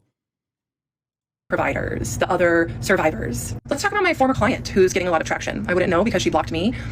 This one is especially hard for me because she's someone... What? Oh no, the clients are blocking her too. That I also considered a friend. My only client that I've ever had that was my friend first. And so her betrayal is extra stingy. It's okay if she wasn't happy with my coaching services. I have plenty of clients that have finished 12 weeks with me and then re-signed for more coaching. And the way that I left it with this client slash friend who's on here spreading what she wants to spread, was she told me that she was going to leave me a positive review, film a testimonial video for me, and she seemed really happy. So if she wasn't... Wait, are we talking about this lady? Or, oh, I deleted. I closed out of that tab. Is it the blonde lady? The lady that we watched, the blonde lady. Happy, that's on her to tell me what she wasn't happy about so we could make that right. And if she wants to say that I scammed her, that's okay. If she wants to say that I forced her to stay on the phone while she made her first payment, okay. Her card got declined and she seemed really flustered, so I said, I'll wait with you, no problem. And yeah, she was really apologetic. I'm like, yeah, it's totally fine. And she also said I told her to use ChatGPT. I tell my clients all the time to use ChatGPT because it's a huge tool that I use. So I use it for all different sorts of things. Flag. So if I found something helpful in my life, I'm going to share it with my clients. Red flag. And if she wants to come on here and take advantage of the internet piling on me and pile on me as well, okay, okay. The other message is that the yoga studio I taught at, I no longer teach at. Enough said. Please leave them alone. Third is I'm horrified that people are putting the psychiatrist's photo, full name, family information. I couldn't even find that. You guys are intense. And it sucks. It sucks. But I will continue to tell my story because it is the truth. It is the truth. And people really don't like my truth. And I am okay with that because it just really threatens people's thinking that all psychiatrists and mental health professionals are safe. And I just want to let people know that it's okay if you run into one that isn't so safe. That's why I am here, to share my own story. And bro, people can't, everything has to be couched under this, like, I'm doing this for you actually ass mentality. You're not doing it for others, man. You're doing it for yourself. You ain't never done anything for anybody else. Why do you have to act like you're so brave? It makes no damn sense. I do want to say thank you so much to all of the ethical therapists who have reached out to me to like thank me for sharing my story and to tell me that they believe me. I've seen some of them try to make videos defending me and they get absolutely dogpiled. So most of them take them down. But I see you, I hear you, thank you. Some people ask what it means when I put on my shoes at my psychiatrist's office. I have ADHD. I do not like wearing shoes. I like sitting in chairs weirdly. So usually when I go anywhere, I just kick off my shoes and sit in a chair weird. If you know, you know, okay? So when I got to my car, I was like, oh my gosh, like what was that? And did he just say see you next month? Because it was weird. So I go home kind of rattled, just like, wow, that was intense. And I decided to write the email to my therapist. I'll put it right here. The one who had begged me to come in for another session, who was also having... I realized that negative prior notice that I intended for a therapeutic relationship to end, and I understand that endings are important. You've helped me so much, and this ending has been a long time coming in my head. The closure that we had yesterday felt adequate, and I left your house feeling happy and complete. If I came back for another session, it would be more for you than for me. Oh, God.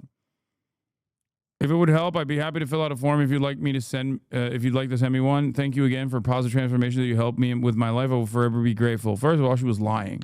Thank you for your warm response, Kendra. It was part of my clinical integrity to invite you in for a closure session after 2.5 years of work together. I understand that you're growing through other modalities now that I support, and I'm excited about for you.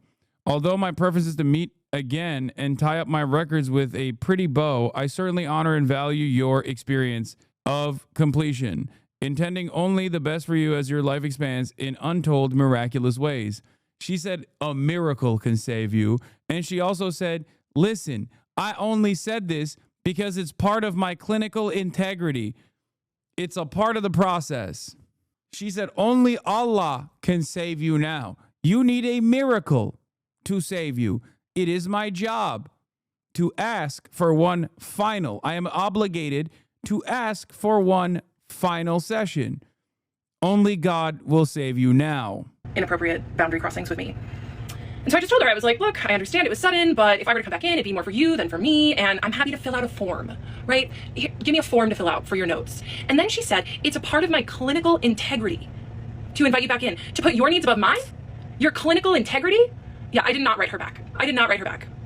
And it was in this week where a bunch of stuff, just started to shift. Like the week after was Valentine's Day. And that same ex-boyfriend, the one that was, also not respecting my boundaries, who said, can we hang out? And I said, no. And then he texted me, happy Valentine's Day. So guess what I did? I blocked him. And guess what happened? It felt so good to block him. And it just got me started thinking like, oh, what else is taking my energy? What else is taking my power? What else is taking my vital resource, right? So it just kind of set the stage, that little power block. Something I forgot to mention about that February session is that I did ask him why he stopped responding to my emails. Because I thought that the countertransference email he was definitely gonna write back to, because let's talk about that, right? But no, I had to bring it up in session, where he usually brought up what I would email him in session. So that was the difference. So after the intimate dream confession, as I was leaving and he was following me, I asked him, I said, do you like it when I email you? Because I realized that you're just not writing me back. And he said, well, it's not that I don't like it. It's that I wonder, why does she do it? And I looked at him and I said, it's because I want. I'm constantly wondering to myself, when will it stop? Which, of course, he meant, I need more. When he said, when will you stop? I, of course, understood what he secretly meant, which was, can you please send me more emails? Obviously. That was his game, his little sinister game that he was playing with my heart. Attention from you. I was honest. I'm an honest person. Sometimes too honest.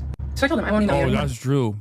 Another thing that happened after that session was I was waiting for my pharmacy to text me that my script was ready. And I called them and they said, oh, yeah, we didn't get your refill. I was like, what? So I called the office staff and it was so unlike my psychiatrist to miss my refill. That man operated as a doctor with surgical precision. He did not miss a refill. No. So this is why he was very affected by the intimate dream, why he followed me out to the foyer, why he said, see you next month. He was affected. And even the office manager was like, haha, I can't wait to make fun of him for forgetting your refill because it was so unlike him. So he sent my refill in, got my refill for the month, and then I started spiraling with just how strong my feelings had gotten for him. That man knew exactly what to do to keep me seeking his validation, and it was working. He also was psychologically trained on how to keep me attached to him, and that was working. And it was like a torture chamber in my mind, but I thought it was love. So I blocked that ex-boyfriend, and what I'd like to say is that when you block people from your life or remove them from your life that are draining you, the universe... He fled the country, that's why. Yeah, bro. He's like, yo, maybe America is not the land of the dreams, okay? I met one too many white women like this. I'm out, dude. This. I was gonna build a life here. Will reward you with good I'm going things. back to Pakistan. So I've been making content on Instagram for months at this point about ADHD. Wait, note 10/07/29. She starts spiraling. Yeah, I think that started a long time ago. And a couple days after I blocked my ex-boyfriend on Valentine's Day, I went viral on Instagram. Like millions and millions of views on this silly reel that I posted about ADHD and alcohol and how ADHDers often use alcohol to quiet their brains. It really helped grow my business and it just made me so much stronger and that much better. I'm here today sharing my story so I can heal more. And some of the ethical providers have clocked that. She heals by more dumbass clients coming onto her business by getting virality. So she's trying to heal that way. Oh, got it. Okay. Glad that she explained that part of the process. I was confused as to why we were going through this. That I'm showing up messy. Yeah, she's healing her wallet. I thought this was for black women. What the? Yeah, it turns out that's also for black women. She's actually, the more she is fiscally healed, the more she can help black women, I think. Mind you, see, she's 6'2". Yeah. Because I'm still processing trauma. I'm still processing being attached to a man whose professional training was how to get into people's heads.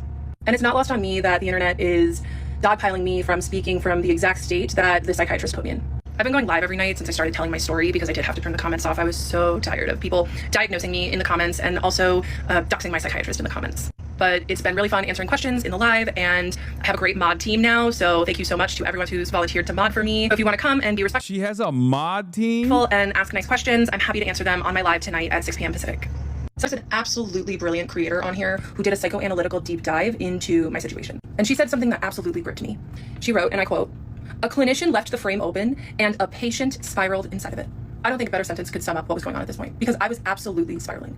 People can say that I'm spiraling now, or that I'm manic, or that I have, whatever diagnosis all these armchair therapists want to give me. But let me tell you, I was spiraling that month after the February appointment. I just could not stop daydreaming about Psychiatrist. I could not stop daydreaming about being with him. I daydreamed about converting my religion so we could get married. And yeah, it was bad. I was thinking about him nearly constantly. And I had no intention of leaving him until I had an appointment with an independent insurance agent. As a 6'4" man, you don't know what it's like to have a 6'2" woman grab you when you're 5'5". I can't tell if this is horny posting or not. I don't know. I don't know what you mean by this. I'm gonna keep it $150. I'm a little confused by all this. Because I was leaving my job after 12 years in retail management, where I had an incredible insurance plan where I had zero copay therapy and mental health care. So zero copay psychiatric care as well. So I got this new insurance plan, and it was a great insurance plan. It just did not cover any mental health services. So who's the first person I call? The psychiatrist's office manager. She explained to me that it was going to be $187 to see him for his cash pay price, and I would have to see him once every 3 months. It was in that moment that I decided that I was not going to pay to torture myself anymore. My mental health, besides spiraling about daydreams of him, was better than ever. And I was really doing well in life. And my business was growing, and I just had a lot going for me. So I was like, you know what? This patient-doctor relationship is not serving me anymore. It's not what I want. I have to get out. So it was in that moment that I decided I wasn't going to pay to be in a psychological torture chamber anymore. That I was going to advocate for what I wanted, which was like what my emergency medicine best friend had said years before. For him to say, "Kendra, I can't be your doctor anymore. We have to wait 2 years so we can be together." Because I knew that he wasn't going to do it. I talked to ChatGPT. Oh, that Lulu. Oh my God. Oh my God. Henry about it a lot, and I just want to take a moment to say a lot of people are messaging me about the environment. Okay, so the entire process, it can quickly be summarized with, she hallucinated her psychiatrist going through the regular motions of like what a psychiatrist would do for like 3 years, and in the entire time frame she just was like insanely weird and creepy towards him, and he just kind of kept up with it. And then basically at the end where she was like, well, I'm not getting any work from this guy, I'm throwing it his way, I'm trying to throw it back and he doesn't want it, she just dropped him. And then afterwards she wanted to make this like long and now incredibly viral, also ChatGPT hallucination induced process, this whole the TikTok sequence. Environmental impacts of AI, and like, yes, I agree, there are environmental impacts, and there are also environmental impacts of taking a cross-world flight or of eating meat. And the toothpaste is not going back in the tube with AI. People are not going to stop using it. It's going to become more and more a part of our society. And now she's defending AI like the loyal soldier. So if you want to message me to stop using AI, I'm not going to read it. That being said, so I talked to Henry quite a bit about this, and the way that he was making it seem, because this is kind of what I thought, was that it was an innocent case of transference and countertransference, and that psychiatrist boundaries were just so good that he wasn't going to cross them. When really, now looking back, what I know it was, or I think, is that he just liked the power of being my doctor, and he didn't want the vulnerability of an actual relationship, and he was able to just get his needs met in that once-a-month session. Wait, the doctor is a schizophrenia specialist? Not sure the accuracy, but that's what the TikTok crowd been saying? No, he's not even a psychiatrist. He's an actual schizophrenia specialist. Nah, that wraps this whole story up with too neat of a bow. You know what I mean? People are saying there's a whole nother hour on this by the way. I mean, I could see her having schizophrenia instead of ADHD. The world is kind of messed up right now is because we're getting ready to shift, and it's going to get worse before it gets better. So the raves are children that are going to be born. It's kind of like autism, but more. Like What? they're going to be able to communicate. Some people actually now think that the founder of human design, Ra'uruhu, was actually What? Woman who fell in love with her psychiatrist speaks out after receiving violent threats. Exclusive. Kendra Hilly, a 36-year-old ADHD coach from Arizona, doesn't say that she's 6'2" here, by the way. Weird that they didn't mention that important piece of information. Kendra Hilly, follower center, made it worth it to be the laughing stock of the internet. The kind messages her followers sent. Kendra Hilty has gone viral over the last 2 weeks for her series of TikToks videos claiming she fell in love with her psychiatrist. In an interview with People, the 36-year-old ADHD coach says she received violent threats online because of the series. Positive feedback, she adds, keeps her going. People are telling me that they appreciate me and that they believe me and that they're grateful for my courageousness of sharing my story. Yeah, because it's crack. People literally can't get enough of someone who is like out of her damn mind. That's what it is. It was incredibly entertaining. I feel a sense of shame, a little bit of shame, watching this entire process, but like, this was fantastic. I, too, am appreciative of the level of entertainment that I could derive out of this. But also, I'm not the type of person who would ever like entertain anything further, you know, trying to establish contact, trying to fuck up her life. This is what the problem with like lolcows. This is why I always say like, don't tap the glass. Her reacting to an AI video of her and the psychiatrist getting married.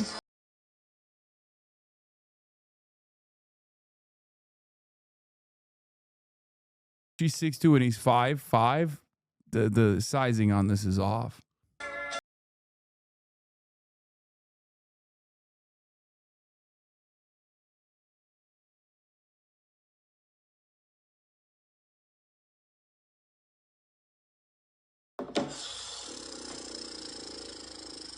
It's like, oh.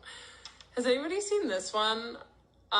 Thank you, Kendra Lover, for putting that together. I love Kendra Lover. That's her name. Like, someone made a fan account. She has stands. She got Kendra heads. That's wild, bro. As some turn to chat bites for advice, some interactions playing out in public are causing alarm over just how much artificial intelligence can warp a user's sense of reality.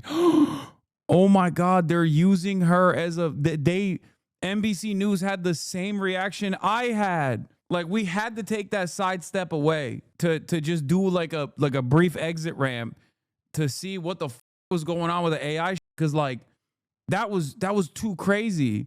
Is NBC in love with her? No, it's not that. It's because NBC hates black women. That's what it is. I think that's the reason why they did this.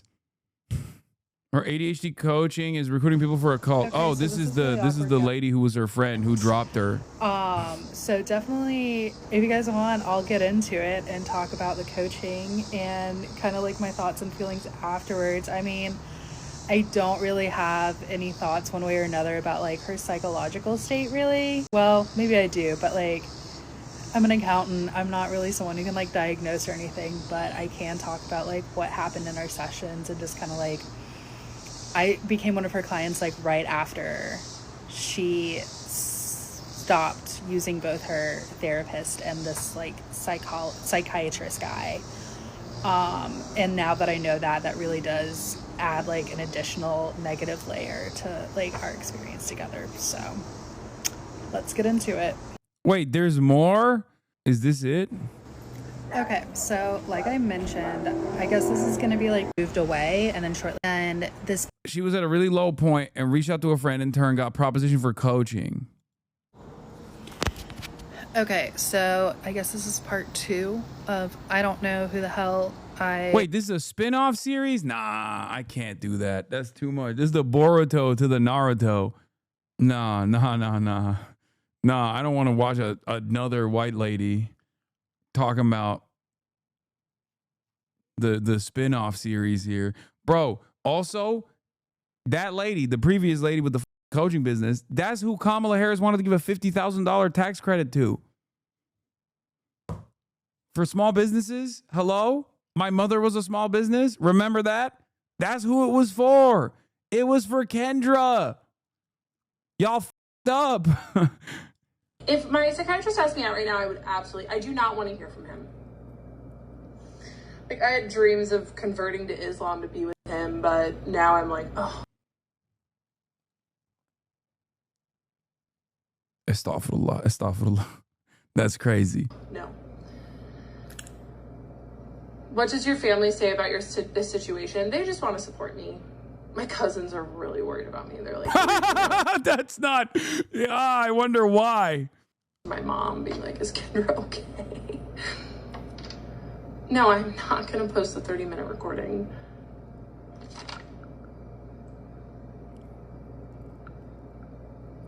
May Allah protect his brother, because what the helly? Maybe I have to talk about that in the next. What the helly?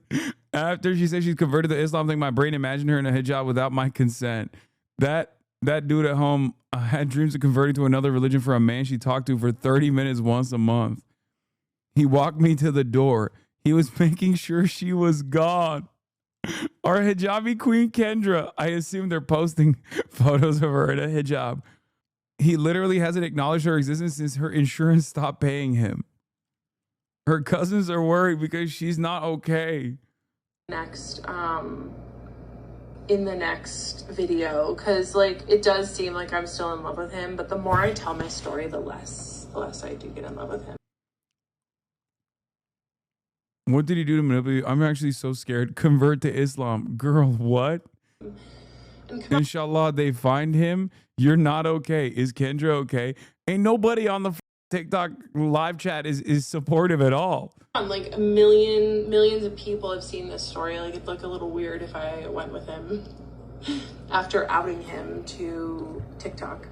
This is a beautiful end to the story. I love how, of all things, her paranoid delusion was ended by, of all the things, the American insurance industry. Yeah, what now? What now, libtards? All you talking about Medicare for all. If Medicare for all existed, this man would still be haunted by this demon. This is what they're trying to prevent with private healthcare, okay? For-profit private healthcare stops people like this from continuing to torment doctors. Doctors without borders, that's some woke shit. We need borders. Doctors with boundaries, okay? Financial boundaries. Well, promises made, promises kept. I knew I was going to go back to this, obviously, because it's amazing, and I'm glad we went through it. And also, apparently, she posted this. I was in love with my streamer, and he said he won't play Expedition 33 on stream.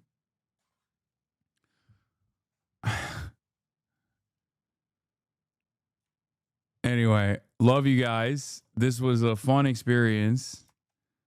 I guess I hope no harm, no foul for anybody involved in that process that she was putting others through. And I will see you tomorrow, as always. Same time, same place. You already know what it is. You already know what the going on. Love you all. And I will see you tomorrow. Peace and bye-bye. Bye-bye.